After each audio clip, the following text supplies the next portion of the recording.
네, 윤석열 대통령이 어제 전국 기업인들과의 자리에서 위기 대응과 민생에 관한 일이라면 열일 제쳐두고 직접 챙겼다라고 스스로를 평가했습니다. 위기 대응과 민생에 관한 일이라면 열일 제쳐두고 직접 챙겼는데 국민들 실질 소득이 감소하고 가처분 소득이 줄어들고 기록적인 무역 수지 적자가 나고 인플레이션 때문에 고통을 받습니까? 위기 대응과 민생에 관한 일이라면 열일 제쳐두고 직접 챙긴 게 특정 계층을 위해서 법인세, 종부세는 인하해 준 것이고 이태원 참사 유가족들은 끝내 외면한 것이고 폭우 때문에 주택들이 이미 잠겨가는 걸 보고도 일찍 퇴근했던 것인가요? 그래서 임금 인상을 요구하는 노동자들 그렇게 무지막지하게 탄압했던 것이군요. 민생을 위해서 폭탄주도 많이 드셨겠죠? 염치가 없어서 부끄러운 짓을 하고도 낯을 붉힐 줄 모르는 상태. 우리말에 그런 형용사가 있습니다. 뭘까요?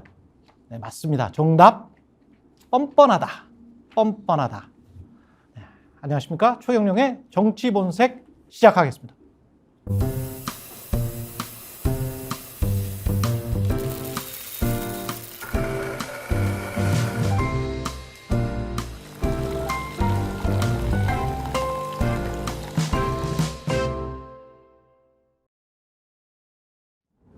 네, 최근에 정치 본색 1부 시작하겠습니다. 박진영 시사평론가 나와 계시고요. 안녕하십니까? 예, 그리고 전예현 우석대학교 대학원 개공교수 나와 계십니다. 안녕하세요. 이은영 휴먼앤데이터 소장 나와 계십니다. 네, 안녕하십니까? 안녕하세요. 반갑습니다. 박진영 시사평론가는 시사평론가가 아니고 정치해설가. 네, 대한민국 유일의 정치 해설가입니다. 네. 시사평론가와 정치해설가는 어떻게 다른가요? 평론은 밖에 있는 사람인 거고요. 예. 해설가는 안에서 아, 선수, 감독 다음에 지금 것처럼 하고 있다 이런 뜻이기도 하고요. 네. 아, 그렇군요. 사실은 예. 뭐 두 분도 열심히 평론하고 계십니다만 예. 제가 농담 비슷하게 예. 해설이 가는 사람은 저밖에 없다. 해설이 가능한 사람은. 네, 네. 예. 네. 좀 재수없게 봐주십시오. 네. 그럼 과거에 뭐 홍명보 선수처럼 코칭도 하고 직접 필드에서 뛰기도 하고 지휘도 하고 뭐 그런 뭐 다 가능합니다. 제가 전략, 정책, 조직, 총무 빼고는 다 가능합니다. 예. 오늘 뭐 한동훈 장관도 가능하고 비대위원장도 가능한 그런 분이신 것 같은데. 저도 가능합니다. 안 시켜줘서 그렇죠. 저도 윤석열 대통령 같은 사람을 만났어야 되는데. 예, 비대위원장을 하실 거는 같아요. 하실 거는 같은데 일단은 기자들에게 아니죠.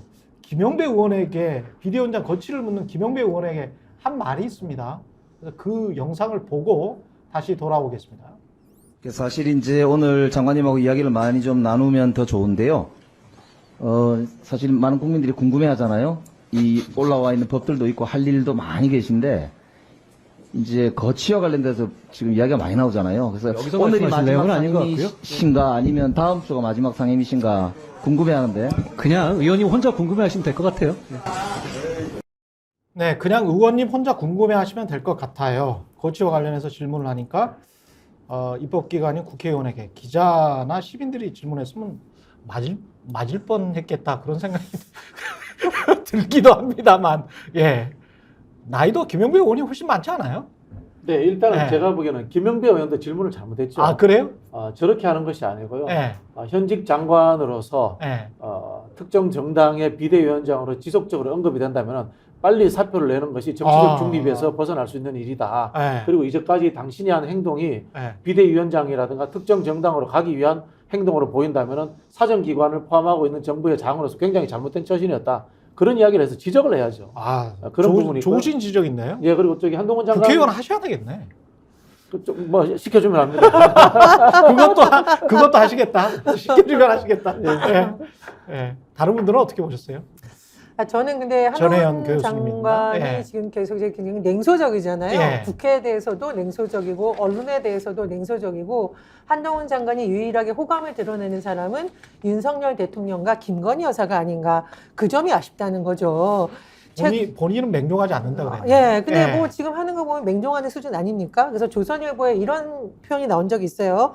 정치는 대통령의 쫄병이 아니다. 그래서 한동훈 장관에게 이 말을 그대로 돌려드리자면 한동훈 장관은 대통령과 김건희 여사의 쫄병이냐, 대통령 부인의 문제에 대해서 직언을 못하고 그렇다면 정치를 할 자격이 없다. 이렇게 국민들이 충분히 생각할 수 있는 발언이라고 봅니다. 이은영 소장님 어떻게 생각하세요? 일단 지금 한동훈 장관에 대한 비호감도가 높아요. 그렇죠. 최근 자료는 안 나오긴 했지만 예. 그래도 그 기존에 나온 자료들을 보면 비호감도가 높고 정치 언제쯤에 자료인가요? 이게 한 작년의 자료. 작년? 예. 예. 그래서 올해 초까지도 한 상반기까지만 해도 이렇게 썩 좋지 않았던 것 같아요. 쌓였을지 줄어들었을지는 모르겠습니다. 예, 그리고 예. 이제 정치 참여하는 거에 대해서도 썩 긍정적으로 보지 않았거든요. 지금 내년 그 뉴스토마토가 미디어 토마토에 의뢰해서 11월 25일, 26일 날 한 조사를 보면은 내년 총선에 국민의힘 간판으로 누가 좋겠냐. 한동훈 30.6, 이준석 20.7, 원희룡 8.7, 김기현 6.1 이런 순으로 나왔어요.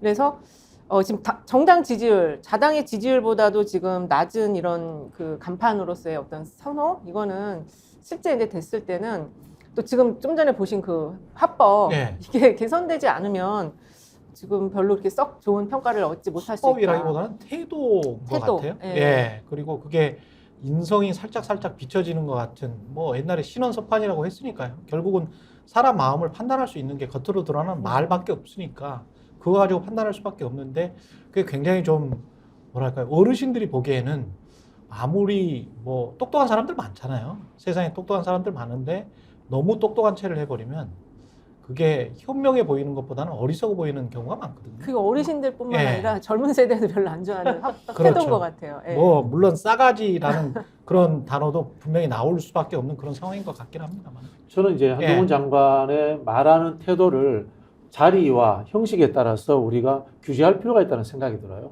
첫 번째는 본인이 이제 이 국회 밖에서 이야기하는 특정 정당을 적시해서 비판적인 어조로 이야기하는 것은 사실은 장관이 공직자지 않습니까? 네. 공직자의 정치적 중립에 위반된다고 생각을 합니다. 이거는 민주당이 보수 고발을 하든가 해서 따끔하게 조치했어야 된다는 생각이 들고요. 그리고 또 이제 국회 상임위라든가 청문회, 본회의에서 하는 태도는 국회의원들을 무시하는 겁니다. 그리고 이제 국회라는 자리는 국회의원이 국민의 대표로서 장관에게 묻고 견제하기 위해서 존재하는 겁니다. 거기에서 본인이 논쟁하듯이 나도 할 말을 해야 되겠다라고 하는 것은 국회 상임위라는 것의 제도의 본연의 임무를 방기하는 거예요. 이런 경우에는 국회법을 사실 개정을 해서라도 국회의장과 그런 분들이 이분에게 대해서 규제를 줘야 됩니다. 제재를 가해야 됩니다. 국회법에 국무위원의 태도가 잘못되어 있을 때 거기에 대해서 어떤 제재를 취할 수 있다라는 규정이 있습니다. 근데 비대위원장이 된다고 하더라도 비대위원장이라는 자리도 사실은 국민의힘이 어려우니까 비대위원장을 드린 것이고 그게 어렵다는 거는 본인들의 지지층만 가지고는 총선을 치르기 어렵다라는 것이잖아요. 그러면은 중도랄지 통합적 메시지랄지 화합적 메시지를 내야 되는 게 또 비대위원장 그리고 야당과 또 협치를 해야 되는 게 비대위원장의 역할일 것 같은데 그것과 맞는가 그런 생각도 좀 들고요. 그렇다 보니까 예. 지금 국민의힘 내에서의 수도권 당협위원장들 사이에서도 뭐 아슬아슬하다 이런 언론 표현이 나오는 이유가 그겁니다. 한마디로 강서구청장 보궐선거에서 국민의힘이 대패한 이유가 예. 민심을 잘 못 읽었고 청와대에서 일방적으로 후보를 내리꽂았다는 논론, 한마디로 당청 간의 당정 간의 수직 관계를 깨지 못하면서 민심과 괴리되었다는 건데 결국은 비대위까지 오게 된 이유가 윤석열 대통령이 국민의힘을 하수인처럼 부리고 민심에 안 맞는 사람을 내리꽂고 이런 거거든요. 근데 지금 그거를 그대로 옮겨내면 한동훈 비대위원장도 똑같은 거잖아요. 그렇죠. 민심과 괴리된 겁니다. 당정관계, 당정관계 바로 잡으라고 하는데 윤석열 대통령이 아바타라고 지금 논란이 부르는 인물을 청와대에서 그리 내리꽂으려는 거 아닙니까? 이렇게 된다면 강서구청장 선거에서 정말 쓰라린 패배를 봤던 수도권에 총선 출마 예비 후보자로서는 굉장히 부담스러운 거죠. 그래서 저는 이 뭐 아슬아슬하다 이런 발언이 한동훈 장관 제발 좀 말 좀 하지 말아라. 이런 걸 아주 완곡하게 표현한 우리 표 떨어진다. 이걸 아주 완곡하게 표현한 거라는 생각이 근데 듭니다. 비대위원장이 만약에 된다면 말을 안 할 수가 없고 말을 주로 많이 하게 될 텐데 아바타에서 총알바지가 될 가능성 이거 사실은 지난해도 제가 최강 시사를 하면서 KBS에서 거기에서 이제 그 만난 윤석열 정부의 국무위원 중에 한 분입니다. 장관이죠. 장관 중에 한 분이 사석에서 그런 이야기를 하더라고요. 그 정치를 하는 것에 관해서 어떻게 생각하느냐. 한동훈 장관이 그러니까 행정가로서 그냥 남는 게 나을 듯하다. 그 뉘앙스에는 아군이 그렇게 많지 않은 것 같다. 검찰 조직 내에서도. 그러니까 우리가 한 장관에 관해서 지금 약간 좀 의심하는 게 친구가 많은가? 정치인으로서 사람들을 포용할 수 있는가? 아니 같은 같은 보수적인 색깔을 지닌 사람들 내에서라도 그것도 또 검증이 안 됐어요. 예. 그 우리 이제 역대 정치인들의 직업 중에 제일 많은 게 뭔가 하면요. 예. 역사상 군인이 제일 많아요. 예. 두 번째 관료가 제일 많아요. 예. 한동훈 장관도 관료 출신인데요. 예. 문제는 이 관료라고 하는 자리가 전체적으로 국가를 운영하는 부분에서 징벌 체계 일부를 담당하는 사람이에요. 이 관료를 했는 게 뭔가 하면은 범죄자들을 상대하는 관료를 했던 분이에요. 근데 국가 운영이라는 것은 포지티브하게 국가의 어떤 국가의 목표를 세우고 또 그 프로세스를 밟아가는 과정이란 말이에요. 그리고 관료 생활 오래 하신 분들은 잘 아시겠지만 회의와 토론을 굉장히 잘합니다. 그렇죠. 근데 예. 검사라는 자리가 회의와 토론하는 자리인가요? 수사하는 자리잖아요. 지시하고. 지시하는 자리잖아요. 예. 그리고 우리 또 검사 동일체라는 게 뭡니까? 예. 굉장히 권위적 조직입니다. 그런 부분에 있어서 태생적으로 정치라는 영역하고는 맞지 않는다라는 이제 직업적 특성이 존재한다라고 이렇게 보여지고 있고요. 금방 말씀하신 부분에서의 인성의 문제를 짚지 않을 수가 없는데요. 예. 이미지라는 것이 굉장히 중요합니다. 지금 뭐 한동훈 장관의 지지율이 높게 나온다고 합니다만은 그것은 전형적으로 윤석열 대통령 안의 지지율인 겁니다. 예를 들자면 20, 30대 지지율 낮아요. 예. 수도권 지지율 낮아요. 단지 영남에서만 높게 나올 뿐입니다. 어. 그렇다면은 윤석열을 넘어서서 플러스 알파를 만들 가능성은 전혀 없는 겁니다. 근데 지금 그러면 실제로 선거에 도움이 안 되는 거죠. 국민의힘이 어려움을 겪고 있는 것은 수도권이잖아요. 네네. 그리고 젊은 층이고. 예. 그래서 저는 이제 윤석열 대통령이 픽했다고 생각을 하는데 이유는 김건희 도이치모터스 특검 위기관리용이다. 아. 저는 그렇게 생각을 합니다. 만약에 특검이 올라갔을 때 대통령이 거부권을 행사하지 않습니까? 예. JD에서 내려왔을 때 그 의원들을 관리 감독하는 역할, 때로는 강압적으로. 예. 왜냐하면요, 법무부에서 이분이 인사검증관리단을 운영을 했습니다. 인사검증관리단이 잠재적으로 장차관이 될 만한 사람들에 대해서 인사자료도 가지고 있을 가능성이 있습니다.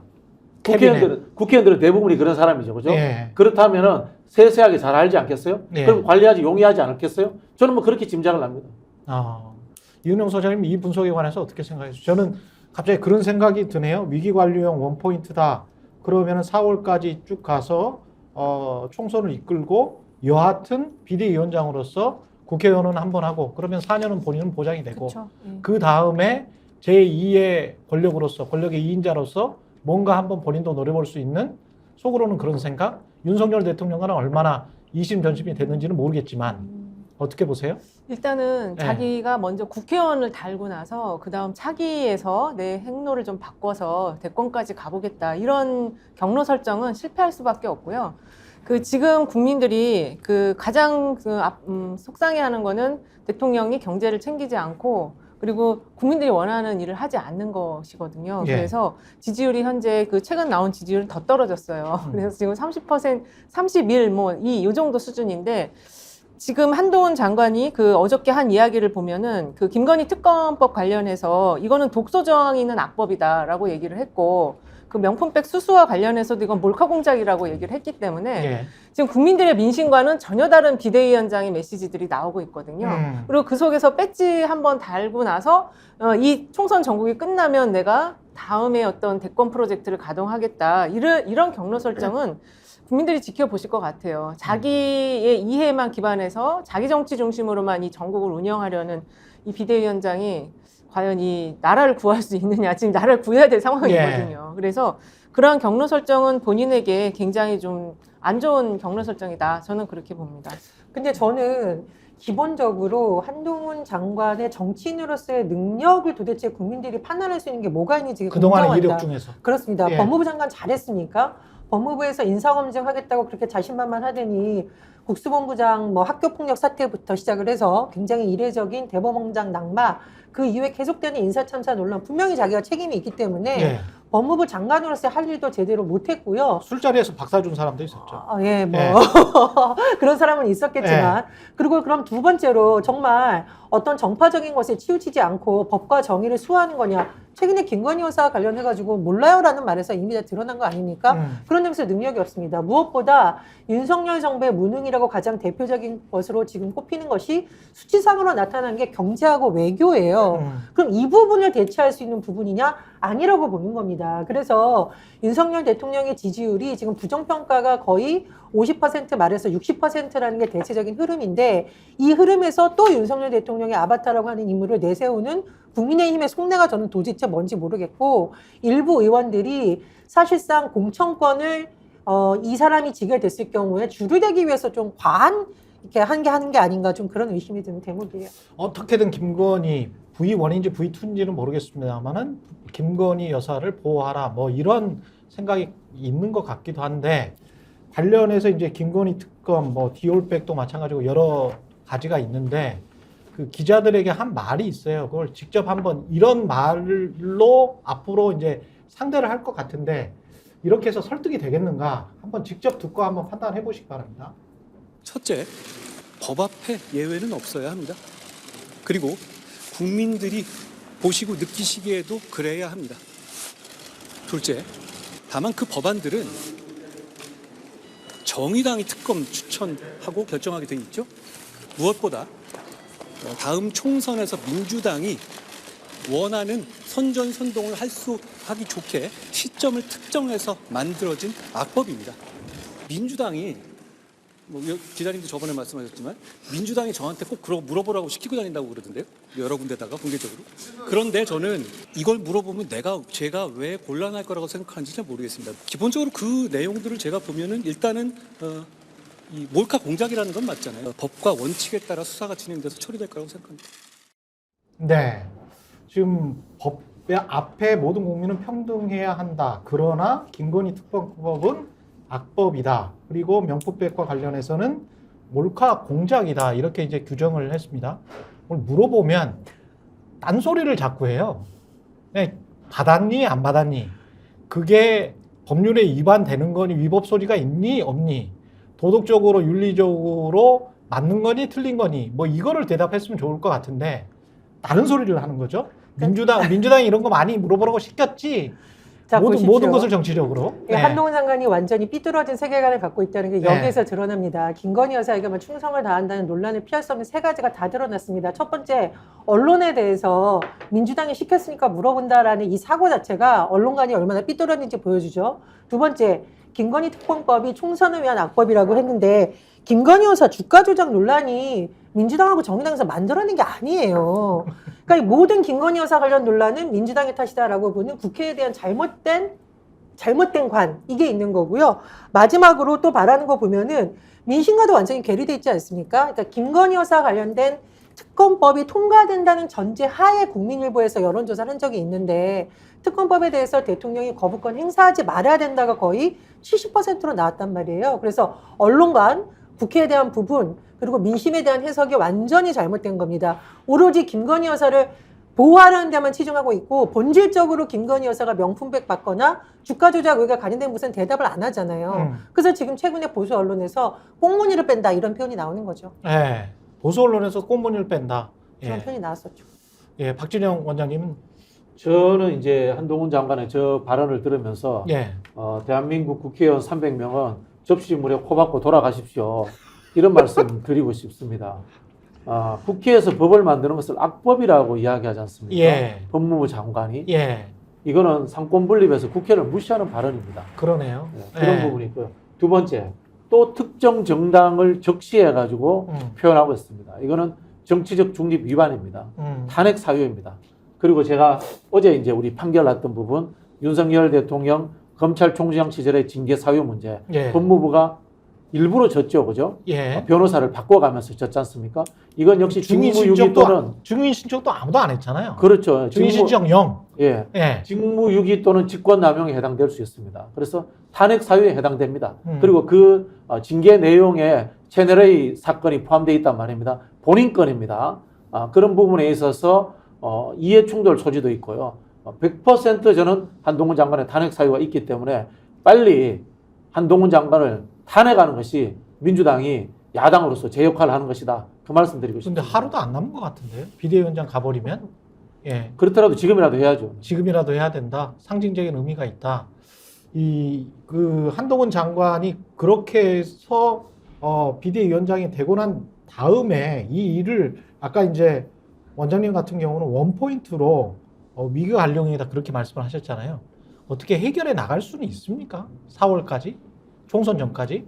글쎄요, 뭐 국민의힘보다는 제가 보기에는 대통령실의 의중이기 때문에 대통령실의 의중은 저는 이제 총선의 승리라기보다는 100석 이상을 만들어서 탄핵이라든가 거부권이 무력화되는 상황은 막아야 되겠다라는 하나의 좀 수동적 자세가 아닌가 그런 생각이 들고요. 두 번째는 말씀드린 것처럼 당면한 도이치모터스 특검이 제의됐을 때 만약에 이제 과반 출석에 3분의 2 이상이 찬성하면 통과가 됩니다. 예. 이게 김건희 특검이지만은 사실은 윤석열 대통령이 대통령 선거 당시에 거기에 대해서 몇 번의 언급을 했단 말입니다. 그럼 윤석열 대통령의 발언이 거짓말이 될 수 있습니다.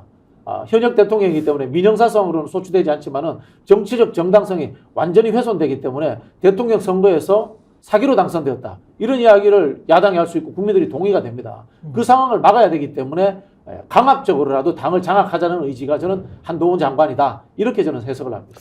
근데 그럴까요? 100석 이상의 소극적인 자세 그 정도가 아닐 수도 있는 것 같은 게 대통령이 170석을 염두에 두고 있다. 뭐 이런 물론 찌라시성이긴 하지만 그런 이야기를 직접 했다라는 뭐 그런 루머도 돌고 있고 소장님 어떻게 보십니까? 이게 IMF가 나고 난 직후에도 김대중 전 대통령이 당선이 됐을 때도 그렇게 큰 표차가 아니었어요, 사실은. 네, 맞습니다. 예. 2.3%포인트 차 맞아요. 격차였고 한 예. 40만 표 안 됐어요. 40만 표가 안 됐어요. 예. IMF 직후인데. 그렇습니다. 근데 예.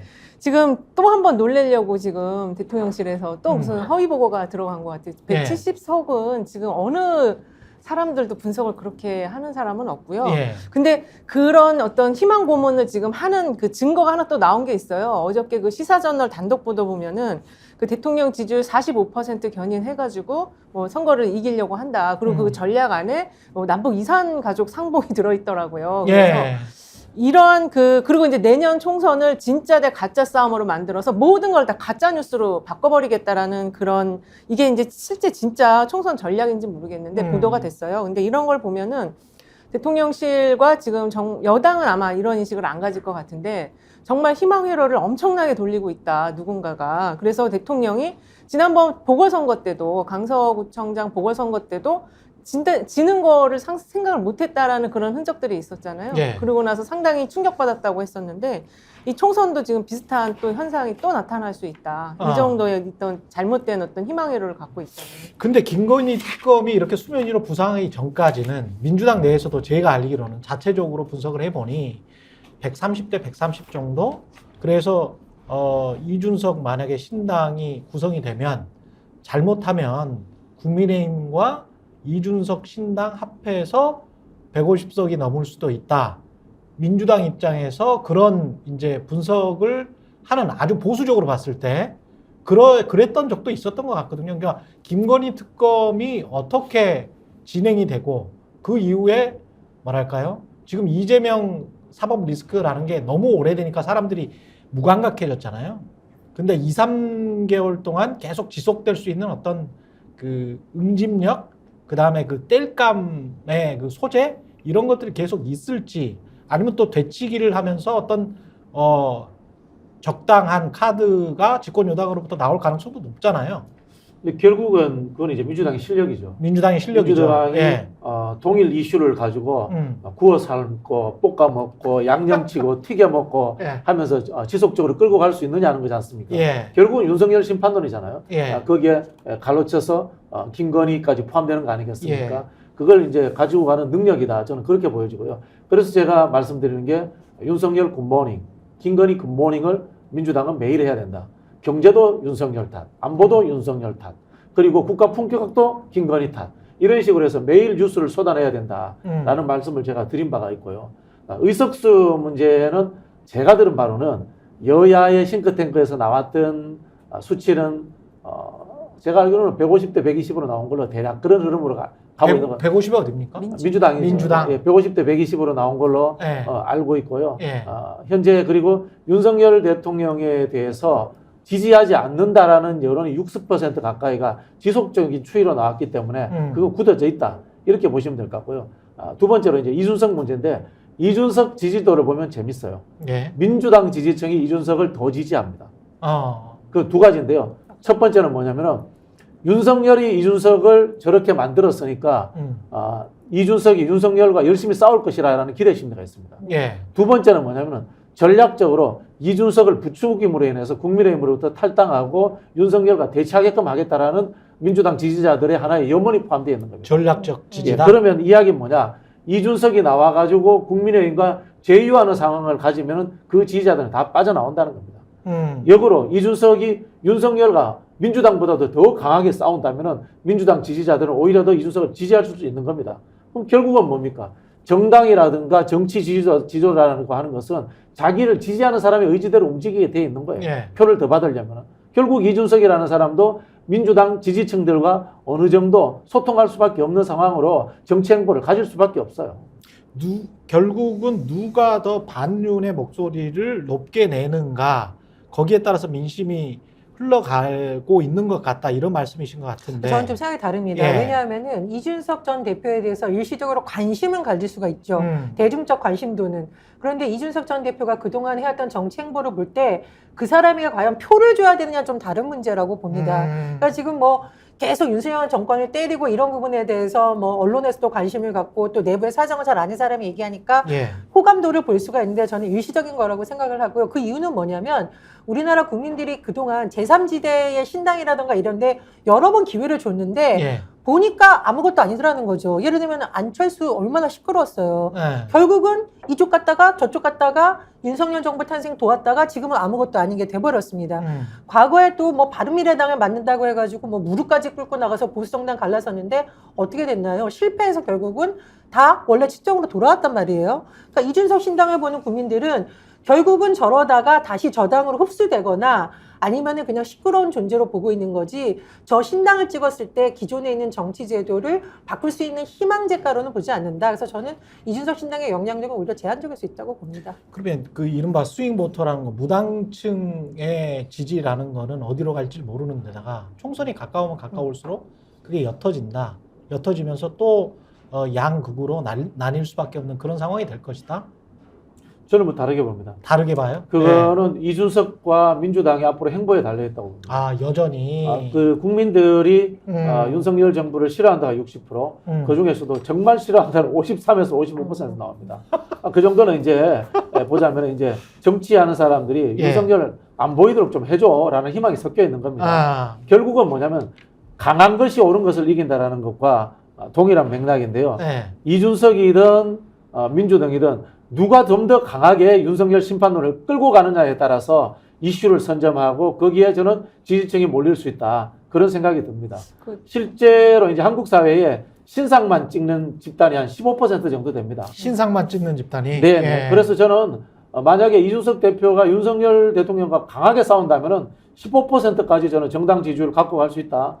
그런 생각이 들고요. 민주당의 핵심 지지층이 한 30, 한 4, 5% 됩니다. 그 지지층을 가지고 오겠죠. 예. 그러나 약지지층이라든가 금방 말씀하신 이 아직도 부동층들은 이준석과 민주당의 행보에 따라서 어떻게 나뉠지 저는 알 수 없다. 그렇게 봅니다. 일단 좀 전에 앵커님이 말씀하신 그 민주당의 그 내년 총선 분석은 이제 동수 비슷하게 나온 거 또는 예. 역전될 수 있다라는 거는 선거구제 논의 과정에서 약간 시뮬레이션 결과도 그 안에 포함될 수 있어요. 그래서 그 조금 그 현재 이제 지형 조사나 이런 걸 통해서 본 자료하고는 조금 다른 맥락에서 얘기가 나왔던 거고, 그러다 보니까 이 좀 기세 싸움에서 그런 숫자들이 자꾸 나오다 보니까 이해찬 전 대표가 본인이 스스로 전망한 숫자를 얘기했었거든요. 근데 그게 수도권에서 50에서 70석을 하면은 민주당이 한 뭐 140에서 60석 사이로 이길 수 있다라고 전망을 하셨기 때문에 예. 지금 민주당은 상당히 좋은 선거 구도와 환경을 가지고 있다. 대통령의 낮은 지지율 때문에 그런 거고요. 그다음에 지금 이제 이준석 신당의 경우는 사실 최근에 그 뉴스토마토, 미디어토마토 의뢰한 자료를 보면은 그 양당에는 영향을 별로 주질 않아요. 그 지지층 그대로 가기 때문에.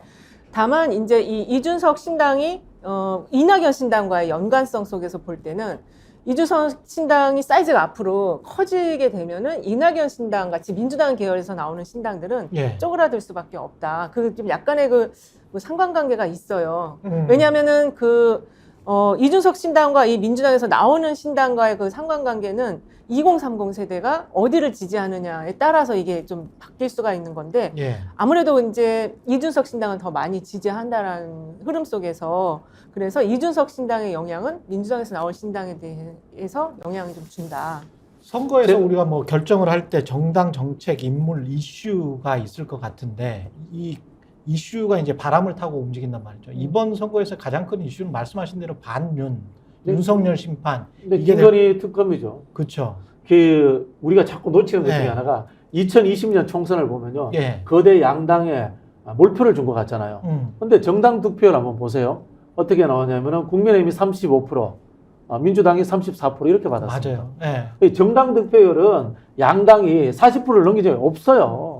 실제로 늘 20% 이상이 제3지대라든가 군소정당들한테 흩어져 버립니다. 지금 갤럽에서 나오는 것도 꾸준히 그런 지금 똑같은 거예요. 이거는 예. 한 번도 변한 적이 네. 없어요, 사실은. 지역구 투표에서는 민주당이 49%를 받았습니다. 예. 그 다음에 국민의힘이 41%를 받았습니다. 음. 지역구 투표에서조차도 10% 정도는 제3당이라든가 군소정당한테 빠진단 말이에요. 그럼 그 공간은 늘 존재하는 겁니다. 예. 그럼 그 공간은 늘 존재하기 때문에 그 공간은 그냥 비워놓고 수비나 공격을 하는 게 맞다 그런 말씀이신가요? 아니죠. 예. 그 공간을 가져오려고 노력하는 것이 정당의 첫 번째 목표가 돼야 되는 거죠. 예. 첫 번째 목표가 돼야 되는데 이슈를 강하게 끌고 가면은 그것을 많이 끌고 올 수가 있어요. 예. 그러나 이슈를 못 갖고 가면은 흩어져 버리거나 제3세력이 생겨서 그걸 먹어버리는 거예요. 예. 그래서 제가 자꾸 이준석만큼의 민주당이 전술적인 능력이 있느냐, 아니면 새로운 뉴스거리를 만들어내느냐, 예. 라는 자꾸 질문을 던지고 있는 겁니다.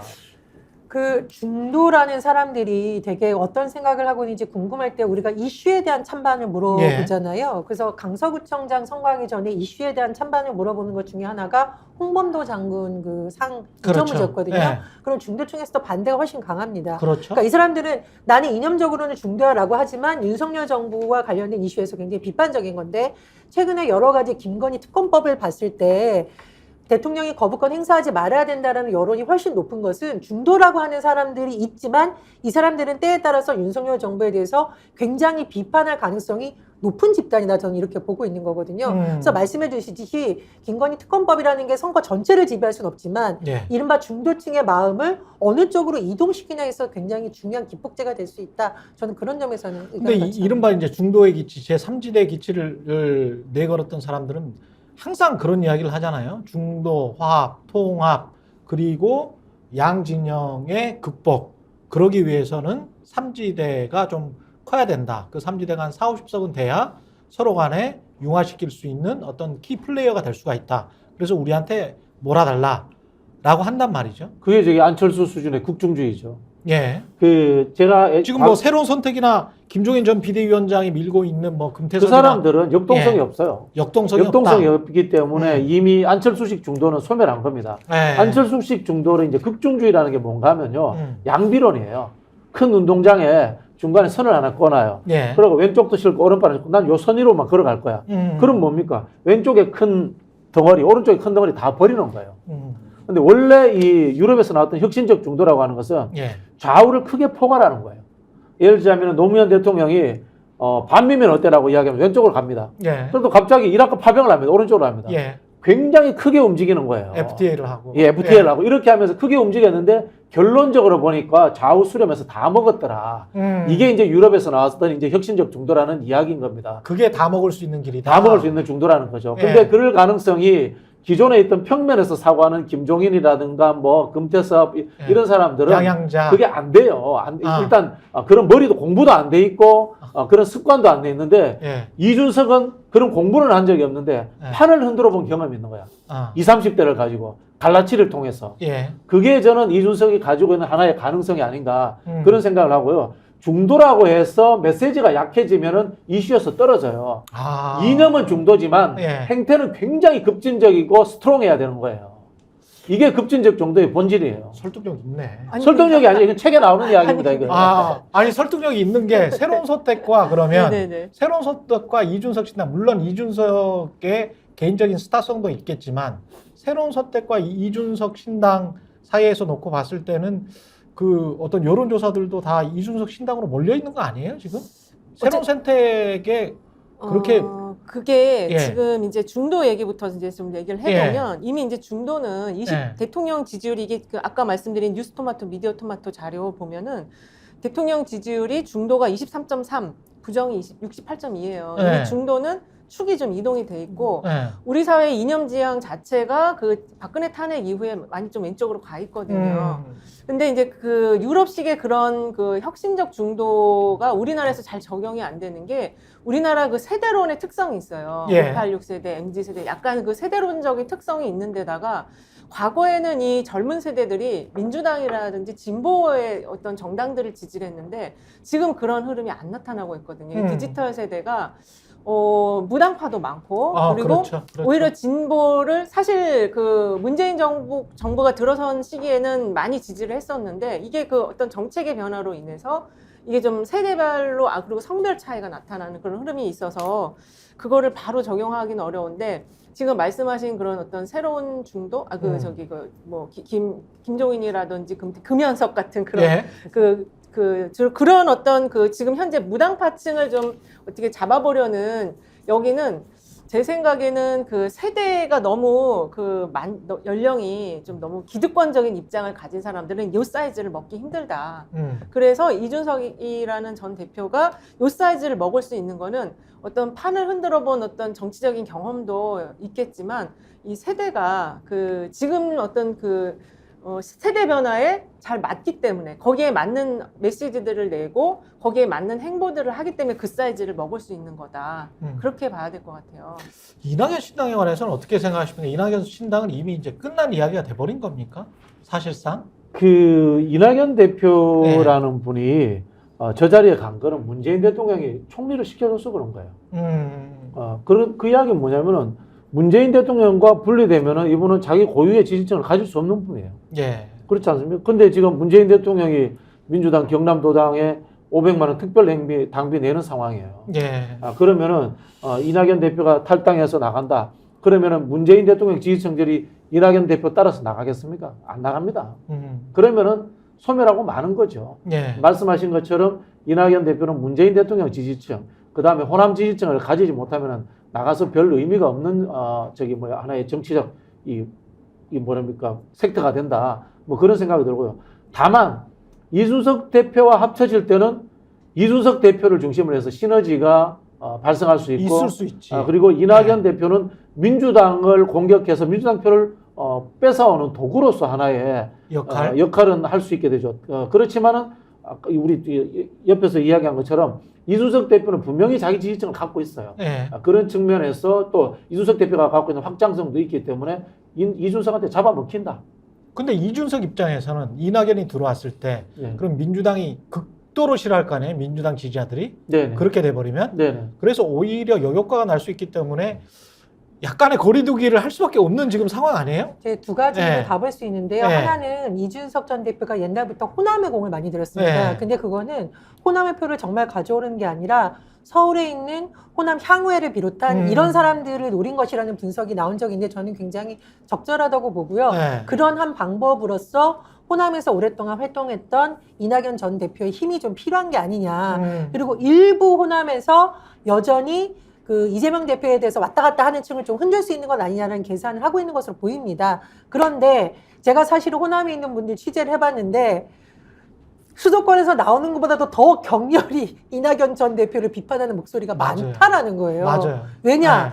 아니 전직 당대표까지 했고 네. 그랬던 사람이 지금 당을 깨고 나가서 저러는 게 맞느냐.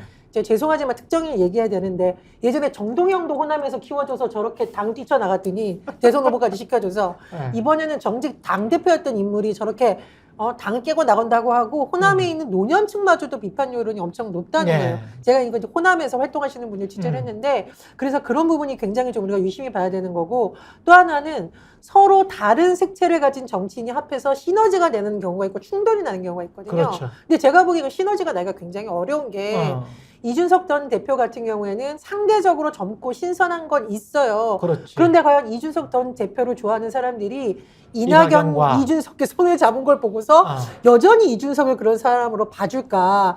쟤는 그냥 죄송합니다. 저 사람은 그냥 정치에 등만 대면 누구하고도 손잡을 수 있는 기성 정치권 아니야라고 할 수 있는 거고 네, 그럴 수 있는 거죠. 이낙연 전 대표로서는 뭐 어디 하나도 없는 거고요. 저는 이렇게 봅니다. 그거에 대한 자료가 있어요. 예. 뭐 얘기하시는 거예요. 아니, 맞죠. 예, 예. 그 미디어 토마토가 그걸 설정을 해갖고 두 문항을 가지고 네. 분석을 했습니다. 그래서 그 각기 그 이준석 신당, 이낙연 신당이 나왔을 때 예. 지지율을 보면은 민주당은 40.7, 국민의힘 30.4, 이준석 신당이 8.4, 이낙연 신당이 6.6 나와요. 예. 호남에서 14, 무당파층에서 16.8 이낙연 신당이 가져가거든요.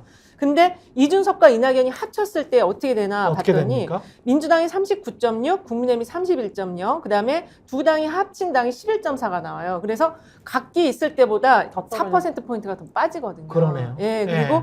지금 이낙연 신당이 지금 조사에서 한 6, 7% 이 정도 나오면 이제 실제 창당이 됐을 때는 더 떨어져요. 네. 예. 이게 두 분이 이제 민주당 입장에서는 이런 비판들을 하는 게 맞습니다. 예.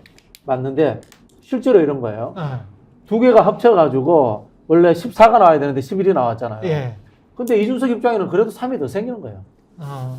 그렇지 그렇죠, 않습니까? 그렇죠. 여하튼 여하튼 3이 더 생기는 거예요. 이준석 입장에서 이준석 이낙연 입장에서는 입장에서. 그런 거예요. 이낙연 그런 입장에서 의미에서 5%가 이준석은 이낙연을 불쏘시기라고 생각한다면은 둘이 똑같이 생각할 거예요. 이낙연은 이준석을 불쏘시기로 생각한다.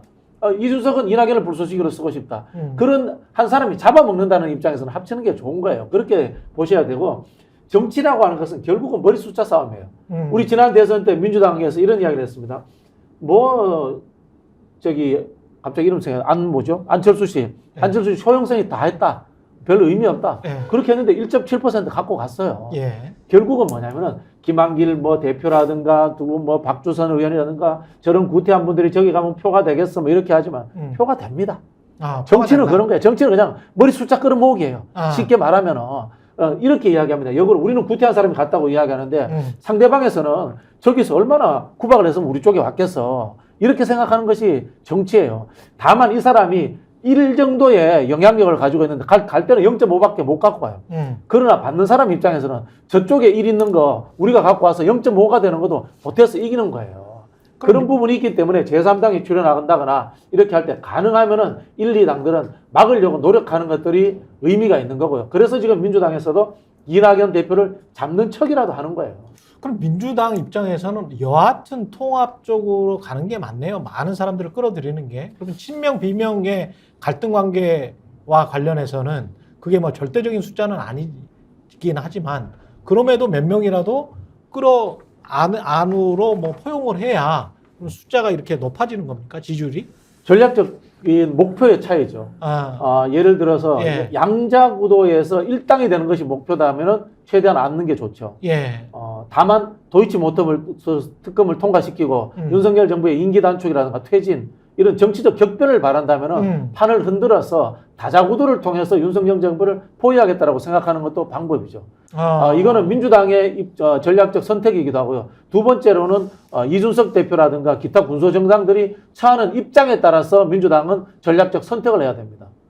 군소정당들이 민주당과 같은 입장으로서 윤석열 정부가 빨리 끝났으면 좋겠다. 그리고 대한민국이 정상화됐으면 좋겠다라는 것에 대해서 어떤 최소한의 연대의 공통분모가 만들어진다면은 민주당은 거기에 대해서 다양한 전술을 쓸 수 있는 거고요. 그리고 이준석 대표라든가 다른 군소정당들을 믿을 수 없다라고 했을 때는 통합해서 내부를 계속해서 끌어안는 전략들을 쓸 수밖에 없죠. 여기에 중요 변수가 되는 게 조국신당이란 말이죠.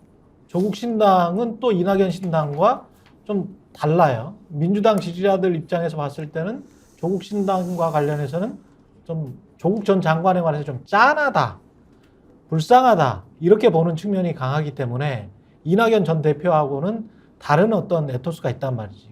감정선이 있어. 조국 장관은 나가더라도 국민의힘에 간다거나 예. 이준석과 제3당을 할 가능성은 없지 않습니까? 그렇죠. 예. 그럼 뭐냐? 나가더라도 친문의 지지는 그대로 유지될 수 있다는 겁니다. 그런 부분에서 저는 조국 장관이 물론 본인은 저는 신당 안 할 거라고 봐요. 안 할 거라고 보세요? 저는 제 예측은 안 할 거라고 예. 보는데 다음에 나오실 때 또 만약에 이제 연동제가 그대로 유지된다면 신동할 가능성이 있다. 연동제가 그대로 유지된다. 연동제가 있으면 있다고 보는데 그거는 저는 나쁘지 않다고 봐요.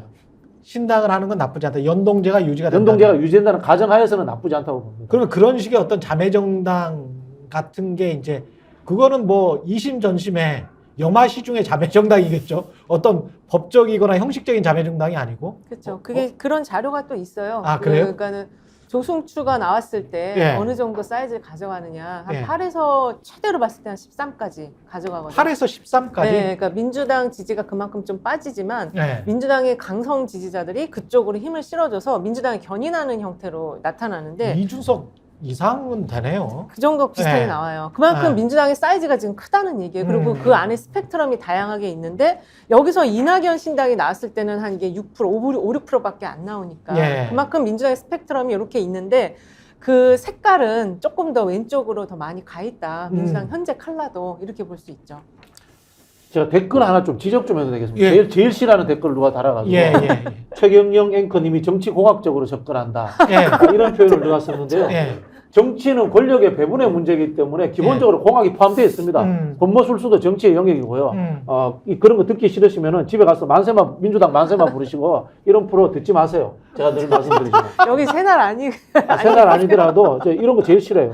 제가 조국 신당 관련해서 좀 네. 취재를 해봤는데요. 연동형이 유지된다라는 전제하에 예. 할 가능성이 매우 크고 실제로 움직이는 분들이 있습니다. 네, 움직이는 분들이 있어요. 호남에서뿐만 아니라 수도권에서도 당 경험이 풍부하거나 선거 경험이 풍부한 분들이 움직이고 있습니다. 그럼 제가 이제 직접 그분들한테 얘기를 들었어요. 누구라고 말할 수는 없고 아마 말을 하면 다 아시는 분들인데 세력이 있다. 그렇죠. 일정분의 세력이 있고요. 두 번째로 중요한 건 민심인데 조국 전 장관 같은 경우에는 지금 민주당 깃발을 나가려고 하는 후보들 행사에도 나오고 있단 말이에요. 그 말은 뭐냐?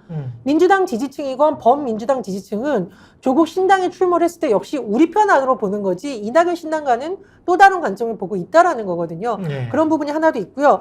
이 세 번째는 굉장히 민감한 부분이긴 한데 호남 일각에서는 이재명 대표뿐만 아니라 여러 명의 좀 차기 주자군에 해당하는 사람들을 한두 명은 좀 전략적으로 키워야 되는 거 아니야? 이런 심리도 일부 있다. 제 시각은 그렇습니다. 근데 예. 그것만 포트폴리오 있는 게, 전략이다. 네, 포트폴리오적인 면에서 그런 목소리가 나올 수 있는데 그 목소리와 함께 항상 같이 나오는 게 이재명 대표 이제 곧 판결 난다, 곧 잡혀간다, 곧 비대위 꾸려진다 이게 같이 나오고 있어요. 예. 그러니까 이게 자칫 잘못하면 민주당의 그 내부의 균열을 크게 가져올 수도 있다. 예. 저는 그렇게 좀 보고 있거든요. 근데 그건 아닌 것 같아요. 조국 전 장관이 제일 이제 우려하는 게 그런 내부의 그 균형을 예, 크게 가져올 수 그거를 있다. 굉장히 우려한 것 같아서 최근에 기자들한테 한 얘기를 보니까 이재명 대표를 중심으로 선거를 치러야 된다는 식으로 또 발언을 한 걸 봐서 아마 그런 좀 우려를 좀 불식시키기 위해서 본인이 한 말이 아닌가 생각이 듭니다.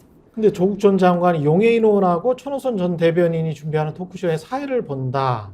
그리고 이게 이제 많이 이 팜플렛이 많이 돌더라고요. 디지털 팜플렛이 많이 도는데 이게 특별한 어떤 용해인 의원은 기본소득당이고 천호선 전 대변인은 과거 이제 유시민 의원과 개혁당 하지 않았습니까? 네. 그렇죠? 노회찬 의원하고도 함께 정의당을 했었던 것 같고 그렇게 보면 이제 민주당의 좌측 그렇죠. 네. 예, 그거를 조국 전 장관이 염두에 두고 있는 것 아닌가? 그렇죠. 이제 민주당의 좌측을 담당하게 된다면은 예. 사실은 민주당과 어느 정도 이제 소통과 그다음에 우호적 관계 속에서 이제 진행을 하려고 하겠죠. 예. 금방 말씀하신 우리 전 교수님 말씀하신 것처럼 민주당과의 우호적 관계, 이재명 대표의 리더십을 인정하는 차원에서 시작이 되기 때문에 예. 저는 큰 문제는 없다 이런 생각이 들고요. 한 번씩 이제 우리가 뭐 민주당 지지자들이 특정 과일의 이름을 들거나 예. 또는 뭐 특정 벚꽃의 이름을 들어서 민주당을 비판하기도 하지 않습니까? 꽃이 뭐예요? 사쿠라. 아, 사쿠라. 예. 또 특정 과일은 저기 워터멜론. 네. 이게 뭐냐면은 민주당이 가지고 있는 네. 좀 하나의 경향 중에 하나가 네. 자꾸 이제 과잉 중도 지향적이라거나 네. 교회주의적 처신이 분명히 존재합니다. 그건 민주당의 하나의 본질적인 부분이기도 해요. 예. 그런 부분에 있어서 진보적 색채를 강화하고 그다음에 투쟁적인 하나의 액션을 강화하는 네. 이 뭐 매기 같은 역할을 하는 부분이 존재하면 좋아요. 네. 그런 부분에서 저는 의미 있다고 봅니다. 이렇게 모이는 것도. 저는 예. 근데 그 실제는 그게 연동제가 될 거냐 말 거냐랑 되게 밀접하게 연관돼 있어요. 네. 근데 그래서 지금 그런 전국 투어를 계속 하는 거거든요. 아. 근데 이게 지금 연동형제가 만약에 이게 지금 선거구제가 확정이 안 됐거든요. 예. 될 수도 있어요, 연동형제. 왜냐면 국민의힘이 태도를 바꾸면 그 방향으로 급속히 또 이동할 수가 있기 때문에. 근데 그럴 경우가 되면은 2020년에도 그 열린민주당 사례를 우리가 잘 봐야 돼요. 예. 아마 당 내에서 연동형으로 돼서 그런 민주당의 어떤 좌파 그 색깔이 좀 강한 정당이 나왔을 때는 열린민주당 같은 그런 움직임이 또 일어날 수 있다. 그때 막 지지율 올라가면 안 된다. 당내에서 막 난리가 네. 나고 막 이랬었잖아요. 그런 케이스의 당이 또 될 수도 있다. 조국 근데 신당이나. 이게 지금 정당의 어떤 정체성이나 가치와 관련해서도 민주당이 어떤 일본의 자민당처럼 모든 어떤 연합적인 그거는 이제 우파 정당이긴 하지만 이제 좌파 정당에서 중도 좌파를 지향을 하는 건지 가치나 철학이 불분명한 사람들이 좀 섞여 있다는 느낌은 들기는 하거든요. 22대 총선에서는 뭔가 본인들의 가치나 철학이 어디에 있는지도 그러니까 김대중 전 대통령이나 노무현 전 대통령이 있었을 때만 해도 명확하게 민주당은 중도 좌파구나 라는 어떤 느낌이 있었어요. 물론 정책적으로 이슈별로 하나하나씩 따지면 아닐 수도 있지만 어떤 이미지는 분명히 그런 이미지를 갖고 있었단 말이지. 근데 지금은 현실과 뭐- 이제 주도권의 문제라는 생각이 예. 드는데요. 뭐 나쁜 의미가 아니고요. 저는 좀 긍정적 의미로서 민주당의 정체성은 반수구 집권 저지 잡탕 정당이다. 네. 이게 왜냐면은 한국의 뭐라고요? 라임이 좋은데 그거. 수구 집권 저지 잡탕 정당. 예, 반수구 수구 집권 저지 잡탕 정당. 수구 집권저지 잡탕 정당이다. 이게 민주당의 예. 정체성이에요. 나쁜 의미가 아닙니다. 예. 나쁜 의미가 아닌데 잡탕밥도 아니고. 예, 이게 나쁜 의미가 아닌 게 예. 뭐냐면 한국의 보수가 아니잖아요, 저게. 예. 수구 냉전이고 역사적 퇴행 세력이란 말입니다. 예. 그걸 막기 위해서는 진보부터 중도 우파까지도 다 모아야 되는 거예요. 어쩔 수 홍보 없다. 보수까지도 다 모아야 되는 겁니다. 음. 이게 사실은 한국 사회가 이념적으로 편향되어 있지 않습니까? 예. 이거 6.25 전쟁 때문에 예, 수구 냉전으로 그걸 예. 막기 위해서는 다양한 세력이 모아야 되는 것은 사실입니다.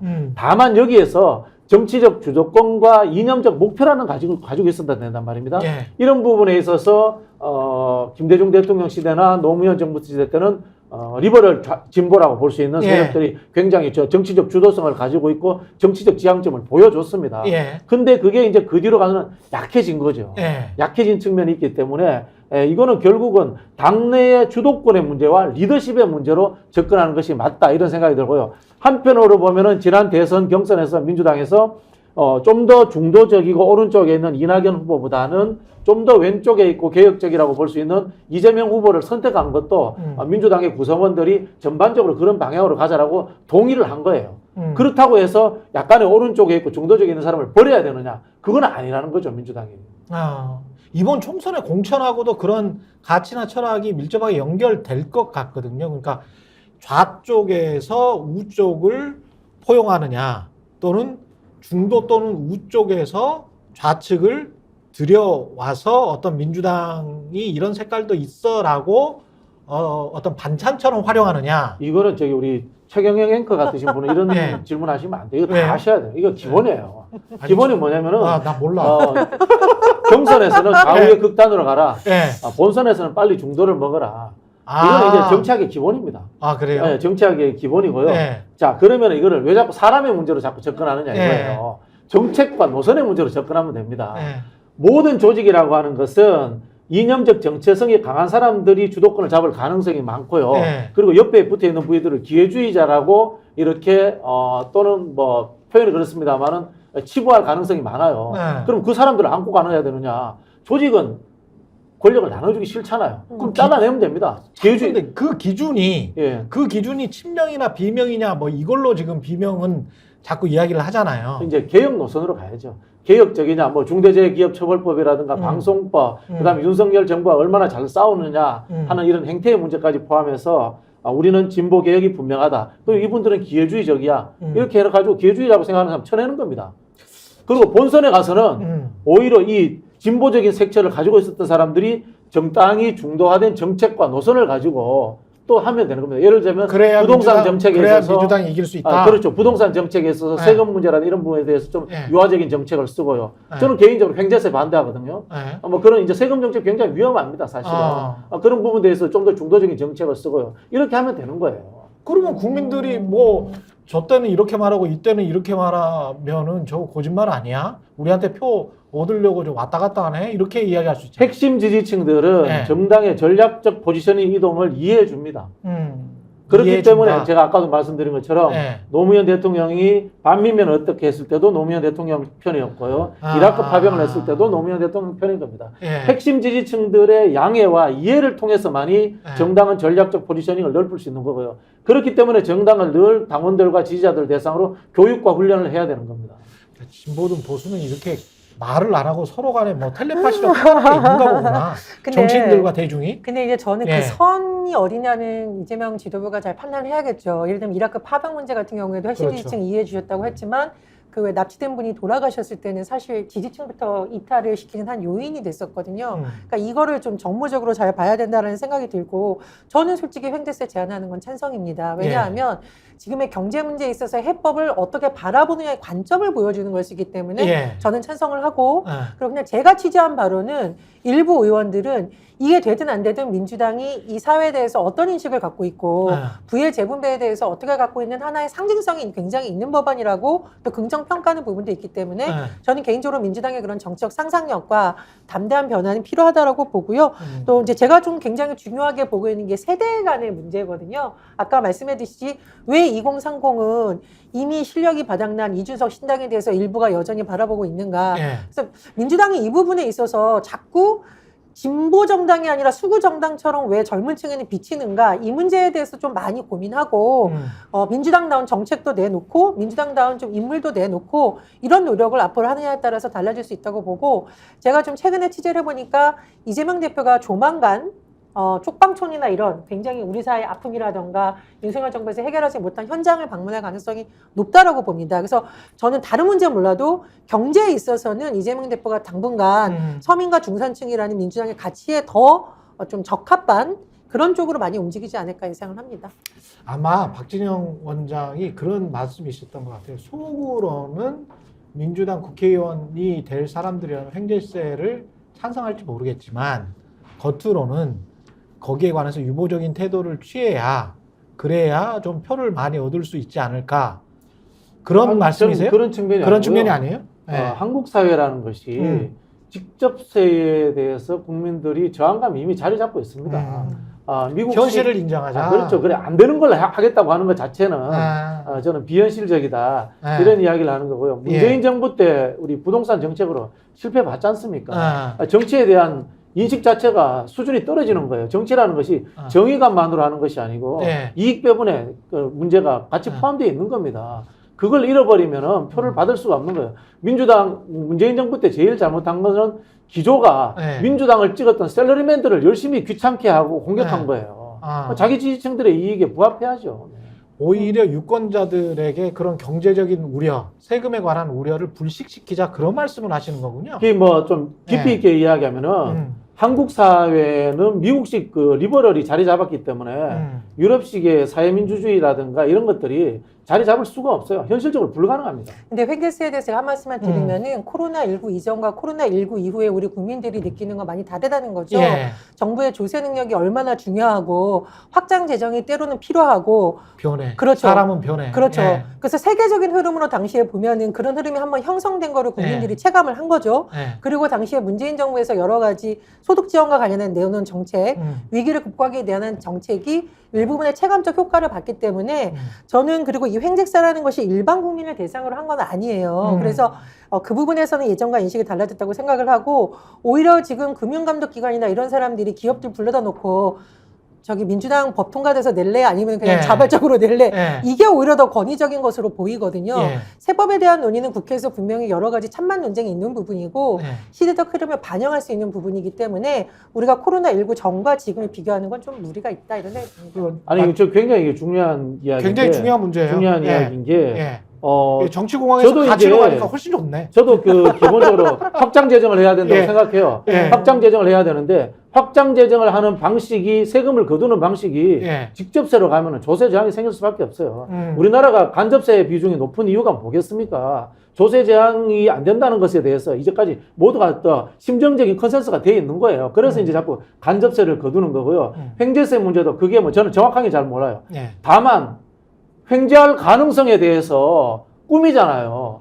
내 꿈에 대해서 뭔가 제한이 들어온다라고 느껴지면은 국민들은 그거 크게 좋아하지 않아요. 또 이런 겁니다. 안 해, 안 해, 안 해. 그런 게 안 아니에요. 해. 네. 그거는 이제 그럼 이름을 바꿔야 돼요. 사실 자체가 다른 네. 거고 네. 이름을 바꿔야 돼요. 아니, 그러면. 횡재세는 윈폴 텍스라고 해가지고 유럽에서 이미 저 정유회사들이랄지 네. 원유회사들이랄지 데이터 이렇게 1년 동안 재무제표가 확실히 나왔잖아요. 손익계산서 캐시플로우 스테이트먼트가 딱 나왔거든요. 현금흐름표가 딱 나왔으면 거기에서 지난 5년 동안 그 평균 수익을 낸 것보다 많은 부분에 관해서는 세금을 걷어가겠다. 왜냐하면 이게 그러니까 그러면 전쟁이라는 제가 이 내용을 예. 몰랐는데 예. 그러면은 그거는 그냥 누진세예요. 아, 누진세의 좀 예. 더 확대판인데 예. 횡재세라고 이름을 붙이는 순간에 예. 또 좋지 않아요. 아. 표에 도움 안 돼요. 아니 근데 이게 일반 샐러리맨에게 걷는 게 아니라는 거죠. 네. 그래서 팩트에 대해 조금 다시 체크를 해봐야겠습니다. 오케이. 네. 예. 아, 여기까지. 일반 샐러리맨들이 네. 저 정도면은 네. 제가 모른다고 하면 샐러리맨들도 모를 아니, 가능성 아니 많아요. 왜냐하면 정유회사 다니는 사람들의 평균 연봉이 1억 가까이 되거든요. 그러니까 일반 샐러리맨이라고 하기가 힘들어요. 한국에서도 정유회사 다니는 사람들은 많이 대개는 많죠. 그리고 정유회사들 우리나라 거의 모든 산업이 독과점이지만 특히 정유회사는 그렇습니다. 근데 아니요. 이제 외국 같은 경우는 이제 아주 원유를 채굴하는 곳이기 그렇죠. 때문에 네. 어마어마하게 벌죠. 거기는 우리랑 네. 이제 상상하기 힘들 정도로 벌고 우리 같은 경우는 이제 금융기관 같은 경우도 사실 대출이랄지 이런 거를 강제로 낮추는 거 있지 않습니까? 네. 윤석열 정부에서 낮추는 것 그렇죠. 그것도 사실은 팔을 비트는 것이고 횡재세와 거의 비슷한 겁니다. 맞아요. 그러니까 팔 비틀어 가지고 누구한테 줍니까? 9억 이상 뭐 이렇게 아파트 산다는 사람들한테 준 거 아니에요. 그러면 그게 뭐 횡재세지 뭐가 다른 횡재세가 있습니까? 근데 그런 것과 관련해서는 포퓰리즘적인 논의가 전혀 없고 그리고 횡재세와 관련해서는 포퓰리즘적인 거 아니냐라고 먼저 몸을 움츠리는 것 자체가 언제 사회를 확장시키고 진보시키냐는 것이죠. 예, 그런 측면에서 저는 말씀드리는 것이고. 그 부자관세를 하고 있기 때문에 이런 예. 횡재세 이야기가 나오는 거고 예. 그 정유사 얘기하셨지만 지금 데이터세라든지 탄소세 같이 새롭게 만들어지는 어마어마한 부를 만들 수 있는 세들이 또 있을 수 있어요. 예. 그런 걸 대비하자는 게 횡재세라고 저는 생각을 하거든요. 구체적인 내용을 제가 몰랐네요. 예, 예. 7분 정도밖에 안 남았는데 통합비대위 민주당 내에서도 이제 이슈는 딱 하나 결국 민주당의 가장 큰 이슈는 이재명 대표가 얼마나 끌어안고 갈 것이고 어떤 모습으로 통합적인 모습을 보일 것이냐 거기에 따라서 의석수가 많이 달라질 것 같은데 어떻게 보세요? 이게 일단 핵심 변수입니까? 아닙니까? 아니면 언론이 만들어낸 겁니까? 어떻게 보세요? 이재명 대표는 다 끌어안는다라고 해야죠. 그리고 그 제도와 시스템을 운영하는 것은 예. 실무적인 일들을 진행하는 차원에서 예. 해결을 해야죠. 예. 그런 거 아니겠습니까? 우리 편이 가장 합리적이고 네. 균형감 있고 공정한 방법으로 잘 되도록 하는 거. 그게 실력 아닐까요? 근데 그거를 어떻게 이제 보여주냐는 거지. 어떻게 확인시키고, 어떻게 이제 이른바 스윙 보터들한테 우리 변했어. 훨씬 좋아졌어. 남들의 반사효과. 그러니까 윤석열 정부의 실정으로 얻는 득점 말고 뭔가 내가 진짜 손흥민처럼 멋지게 돌파를 해서 중반부터 쭉 드리블을 해가지고, 골대까지 가서 골을 넣은 거야, 이거는. 자, 근데 예. 통합이라는 말 자체가 좋은 말이라서 예. 뭐 통합 비대위 하면 다 좋을 수도 있다라고 하는 부분도 있는데요. 저는 좀 우려되는 게 뭐냐면 통합 비대위란 명목하에 죄송하지만 올드보이라고 불리는 과거 정치 세력을 다 껴안고 간다. 그것도 문제지. 그러면 굳이 예. 당 밖에 있던 이재명이라는 상품에 비자하는 신상을 선택했던 사람들 입장에서는 아. 왜 우리가 이재명 대표를 불러냈고 대선 주자까지 세웠는데 민주당도 변화하고 정치 혁신을 이루라는 일부분의 바람이 있었어.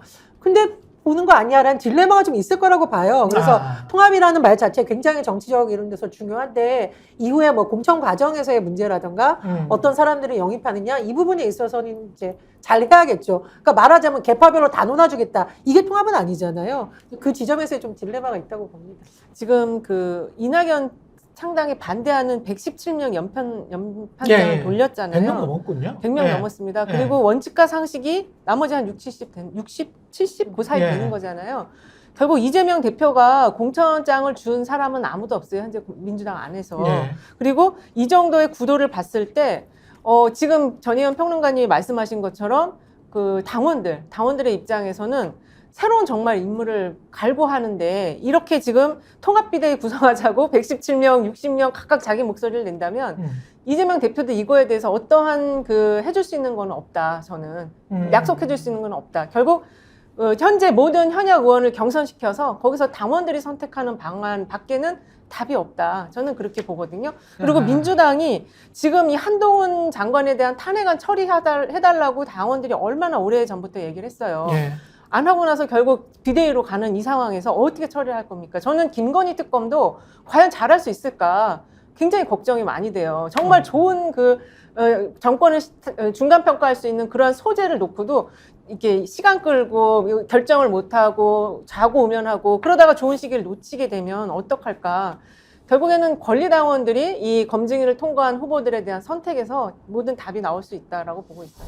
가장 민주당 지지자들이 가장 크게 우려하는 건 어떤 모습으로 그려질까, 어떤 모습으로 비춰질까. 민주당이나 이재명 대표가 선거 전에 어떤 혁신의 모습을 보여주지 않고 어쩔 수 없이 우리는 이대로 가야 되겠다라고 했었을 때, 근데 거기에 우호적으로 반응할 수 있는 스윙 보터들이 많을까? 저는 그럴 것 같지는 않거든요. 이제 원칙적으로 이야기하면 절차적 정당성을 이야기하고 끝내야 되는데요. 예. 사실은 국민들은 그런 절차보다는 쇼잉에 익숙해져 있단 말이에요. 그러면 이런 겁니다. 적대적이라고 생각했던 상징적인 사람을 살려줘 버리고 내 측근들 중에 일부는 또 잘라내 버리고 뭐 이런 식의 참마속. 그렇죠. 네. 이제 당근과 채찍을 얼마나 이 그림 잘 나오게 활용하느냐 이런 부분에서 언론이 따라와 주는 거 아닌가요? 그런 생각이 들어요. 뭐 예를 들자면 이런 거죠.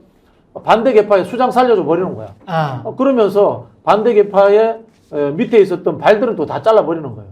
그런 부분들이 있고 내 뭐 측근이라고 할 만한 사람들 뭐 이런 친명 중진 있지 않습니까? 이런 사람들 희생적으로 먼저 잘라 버리는 거예요. 뭐 그런 식으로 해서 형평성도 맞춰가고 하는 그런 고도의 하나의 표현이 그렇습니다만 잔머리 이런 것이 좀 필요한 시점이 아닌가 그런 생각이 들어요. 근데 저는 읍참마속에는 네. 동의한다. 네. 근데 나를 반대하니까 통합의 모습을 위해서 근데 그것도 살려주자. 또 이건 인위적이지. 말이 안 돼. 그래서 아니 나는 인위적이야. 인위적인 읍참마속이 거는 인위적인 거예요. 네. 읍참마속을 먼저 해야 네. 친명이든 비명이든 어떤 시스템 룰에 의해서 탈락시켰을 때 말이 덜 나오는 거죠. 그래서 네. 우선순위를 굳이 따지자면 네. 읍참마속이 더 효과적인 방법이다. 알겠습니다. 여기까지 하겠습니다. 잠시 후에 광고를 듣고 또 김용민 더불어민주당 의원과 함께 하니까요. 잠시 기다려 주시고요. 지금까지 박진영 시사평론가가 아니고 정치 해설가, 정치해설가. 한국 최초의 정치 해설가, 그리고 오늘 제가 횡재세 내용을 몰라서 죄송합니다. 괜찮아요. 그러나 이제 횡재세라는 아니, 이름은 굉장히 문제가 있습니다. 예. 제가 봤을 때. 저도 많이 배웠습니다. 예, 전혜연 우석대학교 대학원 개공교수 그리고 이은영 휴먼앤데이터 소장이었습니다. 고맙습니다. 네, 감사합니다.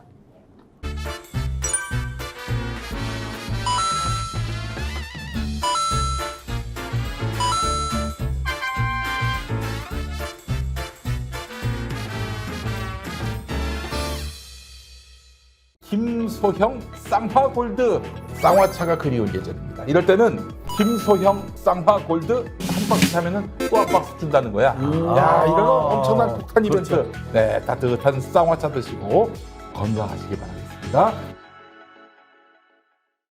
혹시 지인에게 묻지 마식으로 가입하신 건 아닌가요? 보험에도 점검이 필요합니다. 요즘 경기가 어려워서 보험료 내는 것도 부담스럽죠? 건강보험도 자동차 보험도 나에게 맞춤 보장. 믿을 수 있는 보험 전문가들. 믿을 수 있다 더 착한 보험.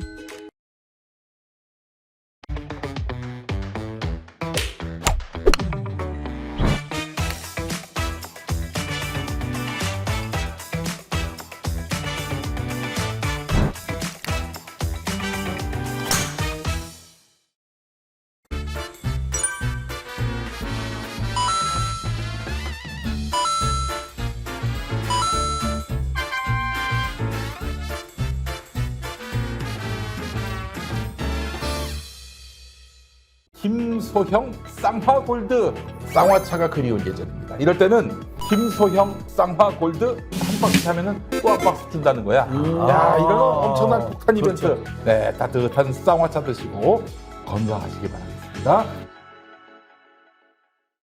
혹시 지인에게 묻지 마식으로 가입하신 건 아닌가요? 보험에도 점검이 필요합니다.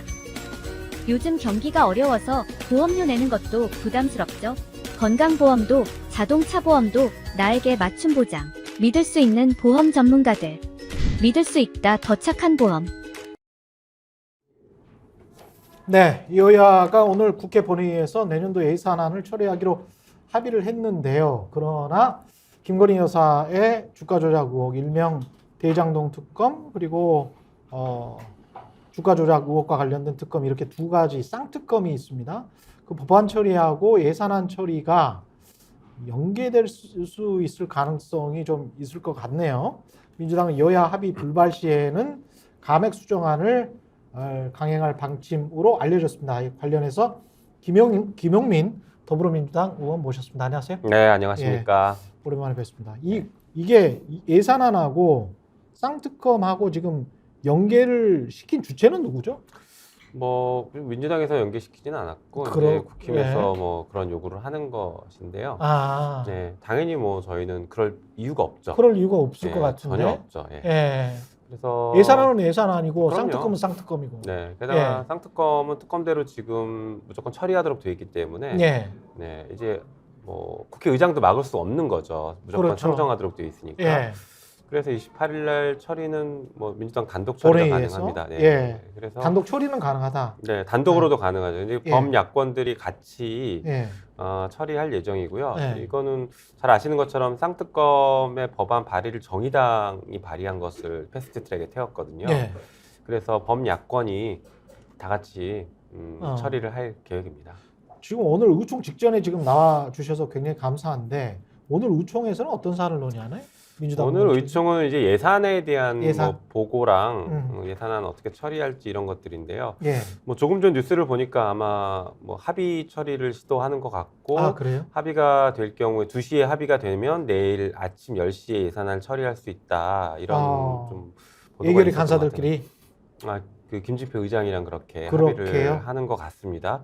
그래서 만약에 그렇게 합의가 되면 내일 10시에 예산이 처리될 수 있고 합의가 안 된다라고 하면 이제 민주당의 수정안으로 오늘 처리를 할 계획입니다. 원래 합의가 안 됐던 지점들이 뭐였습니까?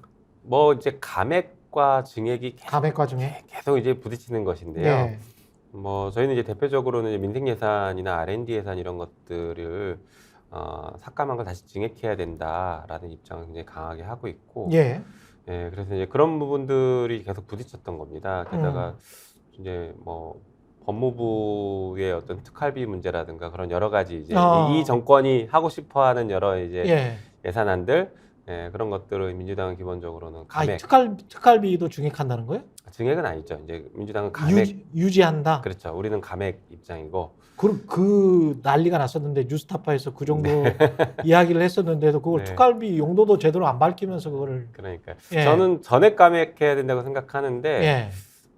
근데 뭐 지금 당에서는 전액 그 삭감까지 입장은 아닌 것 같고, 뭐 상당 수준의 삭감을 해야 된다라는 입장을 가지고 있는 걸로 알고 있어요. 아니 마약 수사나 뭐 이렇게 특별하게 수사를 하는 거를 무슨 파리바게트나 뭐 어디 가서 뭐 패밀리 레스토랑 가서 쓰는 건 아니지 않습니까? 근데 그런 그렇죠. 데서 막 썼던데요. 네, 네. 그러니까 사실 문제가 있죠. 마치 쌈짓돈처럼 네. 마구잡이를 써왔고, 그리고 이제 명절 때 뭐 이렇게 금일봉식으로 자기랑 친한 사람들 나눠준 것 아니냐, 이런 의혹들이 있죠. 현금으로. 네, 일종의 돈봉투죠. 예. 검찰발. 그래서 검찰총장을 중심으로 한 검찰의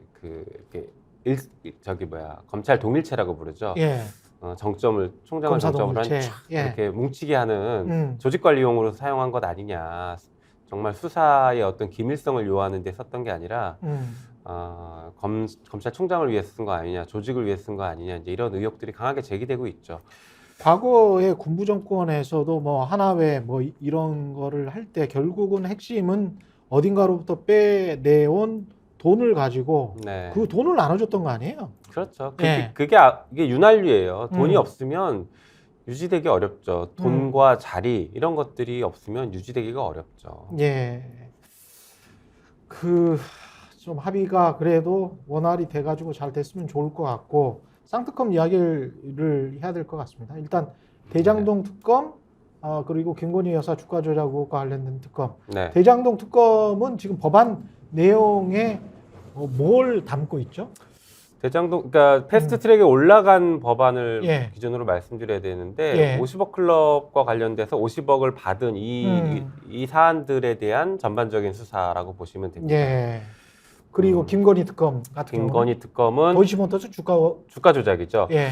사실 이것도 이제 패스트트랙에 올라간 법이 주가 조작이고 그 전에 뭐 제가 발의했던 법은 거기서 허위 경력이라든가 그다음에 코바나 컨텐츠의 뇌물성 후원 예. 뭐 이런 것들이 좀 포함이 돼 있었어요. 예. 그리고 민간인을 외국에 그 출장 갈 때 같이 데려가서 그 당시에 또 여러 가지 신모 씨? 네, 예. 의혹들이 제기됐었죠. 예. 그런 것들을 포함한 특검을 준비했는데 이제 범야권이 합의해서 패스트트랙에 올린 것은 주가 조작 하나만, 정의당 아닌 주가 예. 조작 하나만 이렇게 지금 들어가 있는 상태라고 보시면 됩니다. 그럼 명분백이나 뭐 이런 거는 당연히 없을 것 같고요. 지금 예. 없죠. 예. 예. 도이치모터스 주가 조작 의혹 같은 경우는 검사가 실제로 김건희 여사를 소환한 적이 없죠. 없습니다. 수사를 전혀 안 했죠. 근데 과거에 무슨 뭐 서면 조사는 한 번 했다 뭐 이런 식의 답변은 나오지 않았었나요? 뭐 그런 얘기가 있긴 했는데 그것도 사실 좀 불분명한 것 같고요. 네.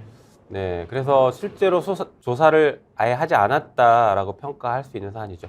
아니 지금 공범자들이 구속되고 또 1심 판결에 의하면 김건희 여사의 계좌도 활용됐고 뭐 주문을 하는 녹취록 같은 것들이 나오고 해서 여러 가지 증거들을 보면 당장 강제 수사를 해도 하나도 이상하지 않을 사안입니다. 그렇더라고요. 예. 예. 통중매매 정황이 너무 뚜렷해. 그러니까 예. 야당에 대한 수사를 했을 때 그 잣대를 기준으로 들이대면 이거는 뭐 300번, 400번이 아니라 500번 압수수색해도 이상하지 않을 정도의 예. 위법성이 확인되는 사안들이죠. 예. 근데 여기에 대해서 검찰이 전혀 수사하지 않고 있으니까 이제 특검을 저희가 하는 것이고요. 한편으로 50억 클럽도 수사를 거의 하지 않다가 저희가 특검법을 처리하기 위해서 민주당이 86일 동안 농성을 했거든요. 국회에서. 그 농성하니까 그제서야 특검법이 통과될까봐 검찰이 조금씩 수사를 했었죠. 근데 국민의힘 주장은 대선 전에 충분히 했다. 네. 충분히 수사했다. 이게 이제 지난 2년 동안 네. 대통령 취임 이후에 지난 2년 동안 계속 했던 말이거든요. 그 논리를 명확하게 깰 수 있는 게 예. 대선 전에 검찰총장이 누구였느냐가 중요한 것이죠. 대선 전에 윤석열 검찰총장이었고요. 예. 윤석열 검찰총장 시절에 무슨 일을 했냐 하면 고발사주 사건을 했습니다. 예. 고발사주 사건 아실 거예요. 예. 그래서 손준성 검사가 지금 재판받고 있고 그렇죠. 저희가 탄핵까지 지금 해놓은 상태인데 이 고발사주 사건을 갑자기 왜 얘기하느냐. 이 고발사주 사건에 고발사주한 내용이 그겁니다. 김건희는 주가 조작에 관여한 적이 없는데 저 범여권 인사들이 자꾸 김건희 주가 조작에 관여했다라고 얘기하니까 이게 허위다.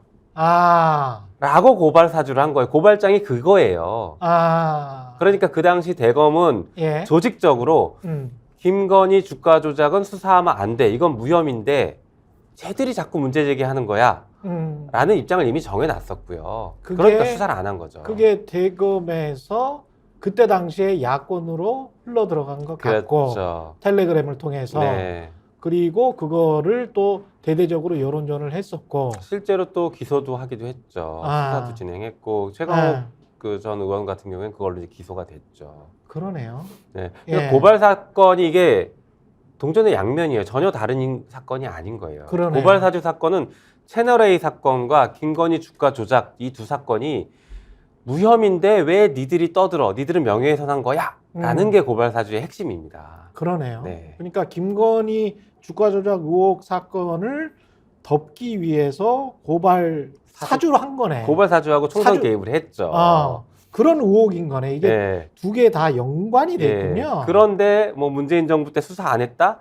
정말 저거는 거짓말이고 정말 나쁜 언행들인 거죠. 그러네요. 근데 그 말을 계속 한 2년 동안 최강시사에서도 계속 그 말을 들었어요, 제가.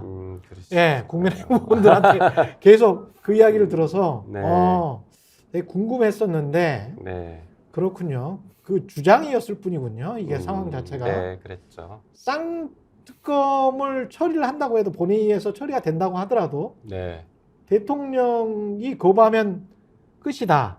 조정훈 의원 같은 경우도 계속 이제 법사위에 있으면서 그런 이야기를 했었잖아요. 대통령이 거부하면 끝인데 왜 저렇게 계속 쇼를 하느냐. 오늘 법무부 장관도 어제 법무부 장관도 비슷한 이야기. 네. 이거는 뭐 정치적으로 지금 하는 거다. 악법이다. 뭐 네. 그런 지금 주장을 하고 있지 않습니까? 네. 그게 말도 안 되는 게요. 예. 대통령이 거부권 행사하는 게 진짜 쇼죠. 만약에 행사를 하면. 저는 대통령이 거부권 행사하기는 정치적인 책임을 조금이라도 질 줄 아는 사람이라면 거부권 행사 못 한다고 봐요. 그런데 이제 정치적 책임을 한 번도 진 모습을 보여주지 않았던 대통령이라 예. 거부권을 행사할 것이다라는 전망이 현재는 더 우세하죠. 그리고 뭐 한동훈 장관도 이게 악법이다라고 얘기했는데 현직 법무부 장관이 지금 그런 발언을 하면 안 되죠. 현직 법무부 장관이 국회에서 논의되고 있는 법에 대해서 국회 논의 과정을 따라서 정부는 정부의 나름대로 입장을 가지고 대응하겠습니다. 이 정도 얘기를 해야지. 예. 아직 법 통과도 안 되는데 악법이다 아니다 이런 얘기를 하면 국회 구성 자체를 무시하는 것이고요. 국회 기능 자체를 무시하는 거예요. 저런 예. 분이 무슨 또 비대위원장 간다고 하니까 아마 지금 또 잘 보이기 위해서 미리 저렇게 하는 거 아닐까 싶긴 한데 예. 정말 그 대통령실에 철저한 집사 같은 행동을 하고 있어요. 집사 같은 행동을 하고 있다. 네. 예. 아무튼 이 법은 굉장히 중요한 법이고 정의를 실현하려는 법이에요. 모든 사람은 법 앞에 평등해야 되고 자신의 배우자가 누구이냐에 따라서 수사를 받고 안 받고가 결정되면 안 됩니다. 특검은 지금 누가 임명하기로 돼 있습니까? 정의당이 임명하기로 돼 있습니까? 아니, 이제 야권이. 야권이. 네. 근데 저 법무부 장관이 한 이야기는 뭐예요? 그러니까 정의당이 지명하기로 돼 있다. 그래서 악법이다. 뭐 이렇게 이야기를 그렇지는 하는데. 않고요. 예. 그 이제 여당이 아닌 교섭단체와 그다음에 그 교섭단체를 구성하지 않은 당들이 모여서 2명을 추천하도록 돼 있습니다. 아, 2명을. 그러니까 민주당과 정의당 그리고 네. 야권들이 다 모여서 2명을 추천하는 2명을 거예요. 추천한다. 아마 그러면 현실적으로 민주당이 1명 추천하고 정의당이 중심이 돼서 아. 다른 야권들이 합쳐서 1명을 추천하지 않을까 예상은 되는데 아. 이제 그 둘 중에 대통령이 1명을 지명을 해야 되거든요. 그러면 민주당의 특검 지명자는 받아들이지 않고 그나마 정의당과 다른 야권을 받아들일 것이다. 그런 논리인가 보네요. 네, 그런 얘기를 했을 수도 있죠. 예. 뭐 여러 단계를 넘어선 얘기인데 그거야말로 지금 굉장히 정무적이고 정치적인 얘기 아닌가요? 누굴 그러네. 추천했는지도 모르는데 그러네. 민주당 추천 무조건 안 받겠다라는 예. 참 말도 안 되는 얘기를 하고 있는 거죠. 제가 참 나쁜 표현을 지금 쓰기가 어려워서 그러지 정말 이 법무부 장관의 이런 예. 태도는 정말 나빠요. 예. 예, 국민은 굉장히 우습게, 그러니까 국민의 대표인 국회도 이렇게 우습게 하는데 일반 국민을 만나면 얼마나 깔보고 우습게 알겠습니까? 그 태도가 지금 고스란히 드러나는 거예요. 예. 평생 검사였으니까요. 예. 네. 국민의힘에서 역으로 이걸 이제 물타기라고 하는데 물타기를 할 수도 있지 않습니까? 특별감찰관을 임명한달지 네. 아니면은 김건희 여사가 앞으로 국정에 개입하지 않도록 그런 이미지도 안 보이도록 하겠다. 서초동에서 살도록 하겠다. 대통령실에서 나가겠다. 뭐 이런 이야기들 그거 진작했어야죠. 진작했어야 된다. 진작했어야 되고요. 네. 그런다고 해서 이미 저지른 범죄가 사라지지 않습니다. 아. 이게 한동훈식 표현일 것 같은데 네. 없어지지 않거든요. 네. 그러니까 불법이 완성됐기 때문에 저희가 이제 제기한 의혹은 완성된 불법을 얘기하는 것이기 때문에 이것은 별도로 특검을 통해서 당연히 수사를 해야 될 사안이거든요. 이거를 다른 방식의 어떤 걸로 물타기하는 거는 그거야말로 진짜 김건희 방탄 그리고 이 정권 방탄용이다라고 생각됩니다. 역으로 가령 좀 기다렸다가 총선 끝나면 네. 그 정말 우리가 받을 게 상설 특검을 제안한다. 뭐 이러면서 우리 진짜 진심으로 받겠다. 네. 이런 식의 어떤 쇼잉, 네. 예, 그런 식의 역제안, 네. 예, 그러면 또 민주당은 어떻게 그걸 받아들여야 될까요? 당연히 받으면 안 되고요. 예, 일단은 12월 22일이 지나면 본회의 자동 상정하도록 돼 있기 때문에 28일 자동 상정돼야 됩니다. 예. 그래서 그거는 여야 원내대표가 합의하지 않는 한 자동 상정돼서 처리가 될 거예요. 예, 그래서 지금 우리 당 원내대표는 그거를 받을 생각이 현재는 전혀 없는 것으로는 알고 있거든요. 그렇군요. 네. 예. 그리고 이게 특검을 만약에 거부를 하면 그 다음에는 네. 어떻게 이 이슈를 뭐 가령 제대로 취재도 안 될 거고 네. 뭐 검찰이 다 쥐고 있는데 네. 이 상황에서 뭐 재판이 열리지 않는 이상 그 재판 방청을 하지 않는 이상 뭔가 뭐 나올 이슈가 없잖아요. 네. 주가 조작 의혹과 관련해서는. 그렇죠. 그럼 어떻게 이제 총선 때까지 이거를 문제 제기를 할 수 있습니까? 그러니까 저희가 뭐 선거를 네. 앞두고 문제 제기를 하는 것처럼 지금 음. 국힘이 얘기하는 것인데 예. 사실 꼭 그런 건 아니고요. 예. 이렇게 선거 직전에 이 특검법이 통과되도록 만든 거는 국힘이에요. 오히려. 왜냐하면 저희가 패스트트랙 태우면 이게 빤히 이때 아. 처리되는 게 빤히 보이는 상황인데 그때 그러면 합의 처리를 해서 선거랑 많이 떨어져 있을 때 빨리 끝내던가 어차피 처리될 거 어차피 이거 끝낼 수 있는 원래 거. 제기를 했던 게 저는 작년 8월에 법을 처음 냈죠. 지난해 8월부터. 예. 그러면 그때 지난해 처리를 하든지 올 초라도 처리를 그럼요. 했으면 그럼요. 될 것 아니냐. 그럼요. 선거 때와 상관없이 이게 끝날 이슈인데 물론 이제 수사 결과에 따라서 뭐 파급력이 클 수도 있겠지만 예. 그런데 지금 선거 임박해서 특검법을 처리하게 만든 장본인은 국힘당이에요. 자기들이 시간을 이렇게 끌고 왔고 빤히 보이는 이때 처리되는 빤히 보이는 상황을 만들었거든요. 갑자기 법안을 낸 것도 아니다. 그럼요. 그리고 패스트트랙에 저희가 태웠더라도 그 시간이 그냥 자동으로 가는 게 아니라 법사위가 그때까지 처리를 하면 돼요. 그 전에 처리를 하면 됩니다. 그러네요. 그 기한을 꼭 다 끌 필요가 없어요. 야, 그렇죠. 그럼 빨리 처리해버리자. 어차피 네. 이거 12월에 처리되지만 예. 처리되니까 그 전에 우리가 뭐 6월, 7월 이때 빨리 처리해서 끝내버리자 해서 법사위에서 처리했었어도 돼요.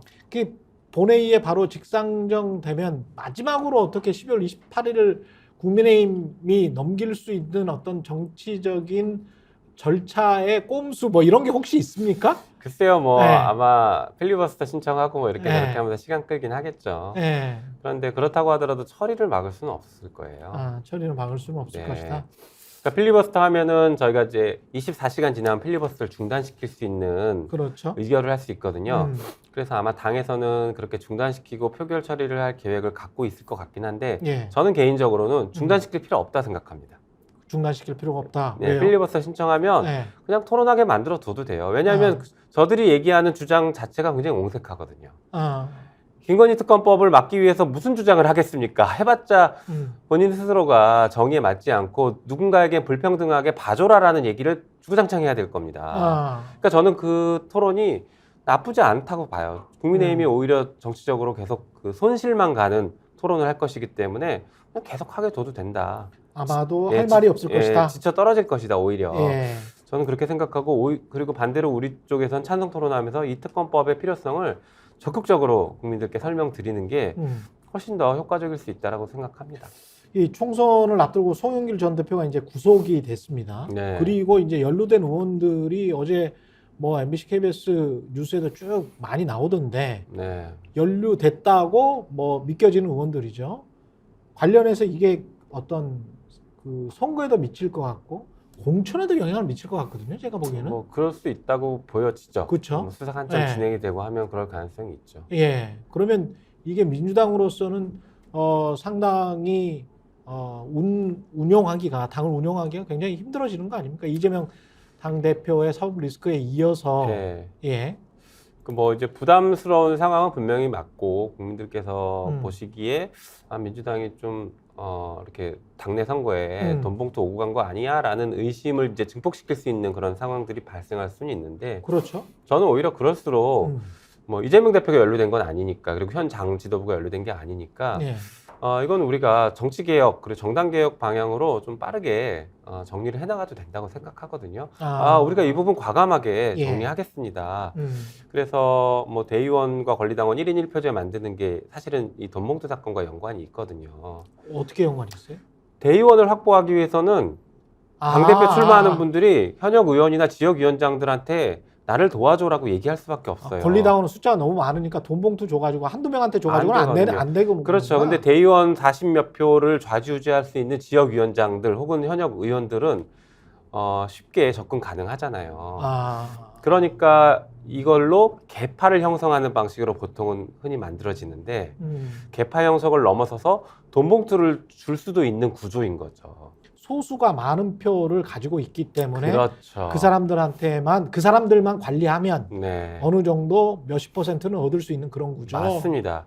어차피 권리당원들 득표는 의원들, 그러니까 당대표 선거에 나가는 후보들이 비슷비슷하게 나옵니다. 막 거기서 20% 30% 이렇게 차이 안 나거든요. 그렇겠습니다. 10% 내외 차이예요. 그렇겠습니다. 예. 그러면 대의원을 누가 한 표라도 더 확보하느냐에 따라서 확 달라집니다. 근데 대의원은 아무래도 기득권 위주가 많겠네. 기득권 위주일 수도 있고 예. 아무래도 지역위원장이나 현역 현역. 의원의 입김에 영향을 받을 수 있는 구조인 것이죠. 그러니까 그러네. 예를 들면 제가 남양주병 국회의원인데 음, 우리 남양주병 지역위원회에 뭐 대의원이 45명 있다 치면 이 대의원들이 당대표 투표할 때 제 눈치를 보려고 할 겁니다. 뭐 안 그래도 되지만 그러네.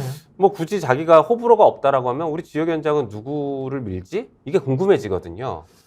정당 개혁이나 정치 개혁을 위해서라도 그리고 그쪽으로 아예 이번에 송영길 전 대표의 구속을 그 계기로 삼아야 된다. 네, 그런 말씀이네요. 저는 그렇게 생각합니다. 예. 그리고 또 하나 이제 제도적인 게 연동형하고 지금 병립형인데 네. 이거는 어떻게 보세요? 저는 뭐 여러 번 계속 말씀드리고 있는데 특정 어떤 선거제도를 지금 바로 말씀드리기보다는 어떤 원칙이 중요한 건데 예. 일단 민주당이 단독 과반 이상을 차지하는 게 저는 이번 선거의 승패의 핵심이라고 봅니다. 기준은 민주당이 단독 과반을 단독 과반을 차지하느냐 마느냐가 맞습니다. 기준이 되어야 된다. 네, 저는 그게 승패 핵심이라고 보고 예. 있어요. 왜냐하면 우리가 뭐 연합정당을 만들어서 지금 연동형 가자는 분들은 연합정당을 만들어서 예. 가자라는 얘기들을 이제 많이 하시는데 연합정당이 뭐 선거 전에는 다 뭐 정책 연합하고 하겠다 윤석열 정부에 대해서 우리가 저항하겠다 윤석열 정부 검찰 독재를 막겠다 다 얘기하겠지만 예. 선거 끝나고 나면 어떻게 바뀔지 모르는 것이거든요.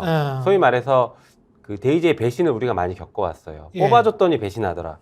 지금 극명하게 보여주는 게 유호정원 사건이잖아요. 유호정원 사태. 예. 이런 것들은 뽑아준 사람들을 정말 극명하게 배신하고 있는 사태인데 이걸 어떻게 막을 수 있냐. 안 그런다는 장담을 어떻게 할 것이냐. 이거에 대해서 아무도 답을 못 하거든요. 그렇다고 하면 되돌아가서 민주당의 단독 과반을 얻어서 윤석열 정권이 이렇게 막 폭주하는 것을 그래도 제어해야 된다, 국회에서. 민주당 단독으로라도 제어할 수 있는 수준을 만들어놔야 된다가 저는 지금 핵심이라고 보고 있습니다. 아마 연동형 주장하시는 분들은 그런 논리인 것 같아요. 명분도 잃을 수 있고 실리도 잃을 수 있다. 왜냐하면 명분을 잃으면 유권자들이 일부 등을 돌릴 수 있기 때문에 개도 잃고 우럭도 잃을 수 있다. 뭐 이런 이야기인 것 같고 두 번째는 지금 말씀하셨지만 150석 이상을 차지할 수 없을 것이다. 만약에 연동형으로 가면 그런 이야기인데 지나친 공포 마케팅이다. 그럼에도 불구하고 140~150석은 아마 나올 수 있을 것이다. 그렇다면 무난히 과반 이상은 나온다. 그렇게 이제 주장하시는 것 같더라고요. 근데 이제 저는 아직 사실 연동형이냐 병립형이냐를 뭐 결정한 상태는 아닌데 그러시네. 그분들의 주장의 맹점이 여러 가지가 있어요. 예. 말씀하신 것처럼 과연 지역구에서 우리가 150석 이상을 얻을 수 있을 것인가부터 시작해서 또 그분들이 주장하는 핵심은 그겁니다. 위성정당 방지법을 당론으로 통과시켜서 같이 가야 된다거든요.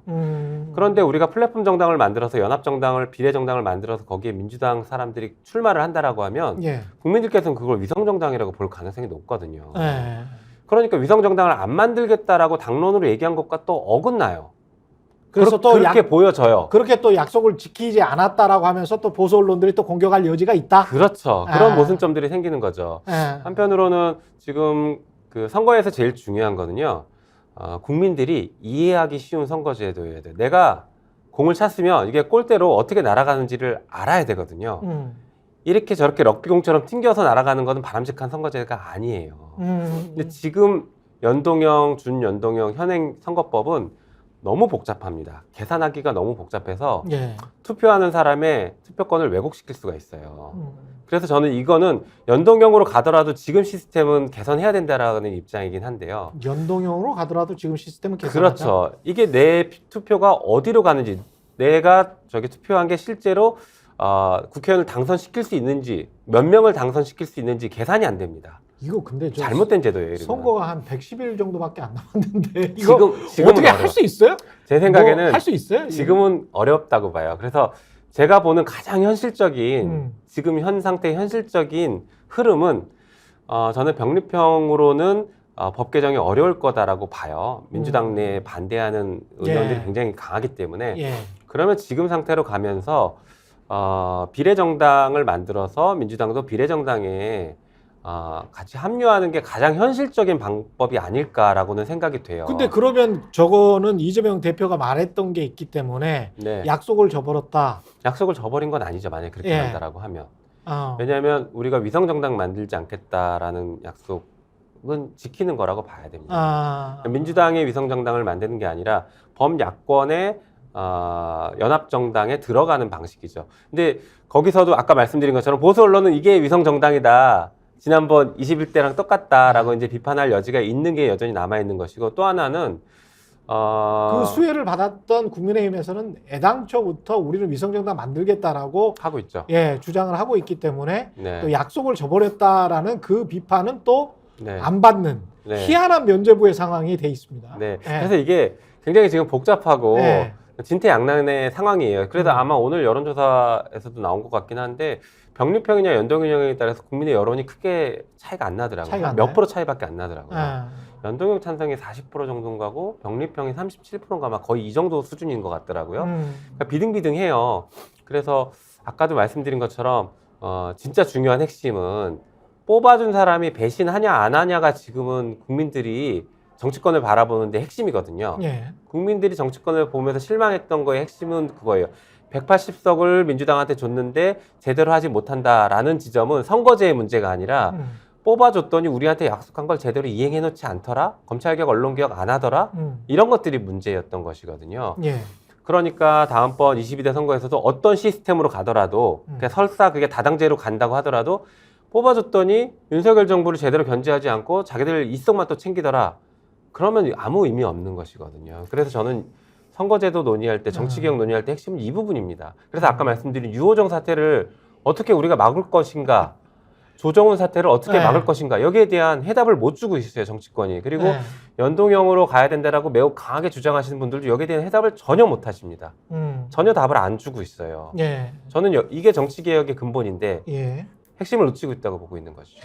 그리고 마지막으로 지금 국민의힘 상황은 법무부 장관, 검사 출신의 한동훈 장관이 비대위원장을 가고 네. 그렇게 되면 윤재옥 원내대표잖아요. 네. 원내대표는 경찰 출신이고 네. 그렇게 돼서 이제 이준석 전 대표가 이게 검경 합동수사본부냐? 그러게요. 예, 그 경찰 고위직, 검찰 고위직.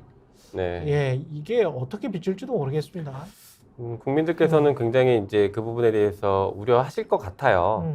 그리고 뭐 이제 과거의 역사를 한번 돌아봐야 되는데 요즘에 예. 서울의 봄이 인기이지 않습니까? 그렇죠. 서울의 봄 영화는 그 이제 쿠데타를 성공한 것에서 딱 멈추는데 그 뒤에 무슨 일이 벌어졌냐면요. 네. 당시에 집권당이었고 주류 세력이었던 민주공화당, 그러니까 박정희 대통령의 당이었죠. 해체시켜버립니다. 민주공화당을 해체시키고 신군부 세력의 중심이 된 민정당을 새로 만들어요. 그건 이제 헌법을 개정하면서 그렇게 만들어버렸거든요. 그렇죠. 예. 정치 금지시키고 지금 그렇게 하려는 저는 시도라고 보여져요.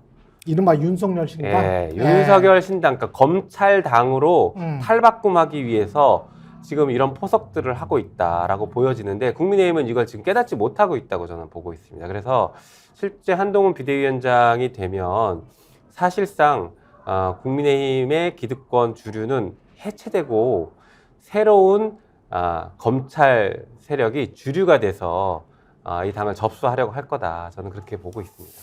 마지막으로 SNS에서도 한마디 하셨던데 이낙연 전 대표 행보에 관해서는 어떻게 생각하십니까? 매우 답답하죠. 우리 민주당의 굉장히 큰 어른인데 지금 정말 그 힘을 하나라도 더 합쳐서 검찰 독재를 막아내야 되고 저지시키고 끝장내야 되는데 오히려 저렇게 국민들의 생각과 좀 다르게 그리고 민주당의 대부분 사람들의 생각과 다르게 저렇게 행동하시는 것은 매우 부적절하다고 보고 있습니다. 그래서 그동안 본인께서 얘기하셨던 어떤 정치 그리고 민주당에 대한 뭐 애정 이런 것들을 다 뒤집는 것이라 오히려 정치적으로 굉장히 정치 생명이 쉽게 끝날 수 있는 그런 중요한 기로에 서 있지 않을까 생각합니다. 예, 여기까지 듣겠습니다. 지금까지 마지막으로 하나만 딱 말씀드리고 싶은 게 그러십시오. 있는데 예. 아마 많은 국민들이 시청자들도 궁금해하실 건데 특검법이 통과되면 지금 명품백 사건이나 양평고속도로 사건 이거 포함 안 되는데 어떡할 거냐 네. 궁금해하실 거예요. 지금 현행 국회법상으로는 특검법에 수정해서 집어넣을 수는 없어요. 그런데 실제 특검이 출범하면 수사하면서 인지하는 사건으로 넣을 수 있는 가능성은 있습니다. 아, 그래요? 예. 그런데 이거는 법상으로 여러 가지 문제점이 제기될 수 있고 비판이 있을 수 있는데 그 비판은 고스란히 검찰한테 가야 됩니다. 이게 네, 똑같은 구조예요. 별건 수사다? 네, 별건 수사이면서 직접 관련성. 직접 지금 관련성? 검찰은 네. 부패랑 경제범죄 외에는 수사할 수가 없잖아요. 예. 그런데 지금 명예훼손 사건으로 언론사 탄압을 하고 있어요. 예. 왜 그러냐 했더니 우리가 부패 경제범죄 수사하는데 직접 관련성이 있는 사건이니까 하는 거다 이렇게 얘기하고 있거든요. 그 논리를 그대로 갖다 대는 그대로 가져올 수 있어요. 직접 관련성은 지금 대검이 얘기하는 건 범인, 그다음에 범죄 사실, 증거가 동일하면 직접 관련성이 있다고 합니다. 혐의자가 동일하네. 그렇죠. 그럼 예. 김건희 피의자가 동일하면 김건희 피의자에 대한 모든 사건을 수사해도 된다라는 논리가 성립하죠. 검찰의 논리를 검찰의 가지고 논리 오자. 그대로 가져오면 됩니다. 예. 신박합니다. 예, 신박합니다. 여기까지 듣겠습니다. 네. 김용민 더불어민주당 의원이었습니다. 고맙습니다. 네, 감사합니다. 네, 최경련의 정치 본색 오늘은 여기까지 하겠습니다. 고맙습니다.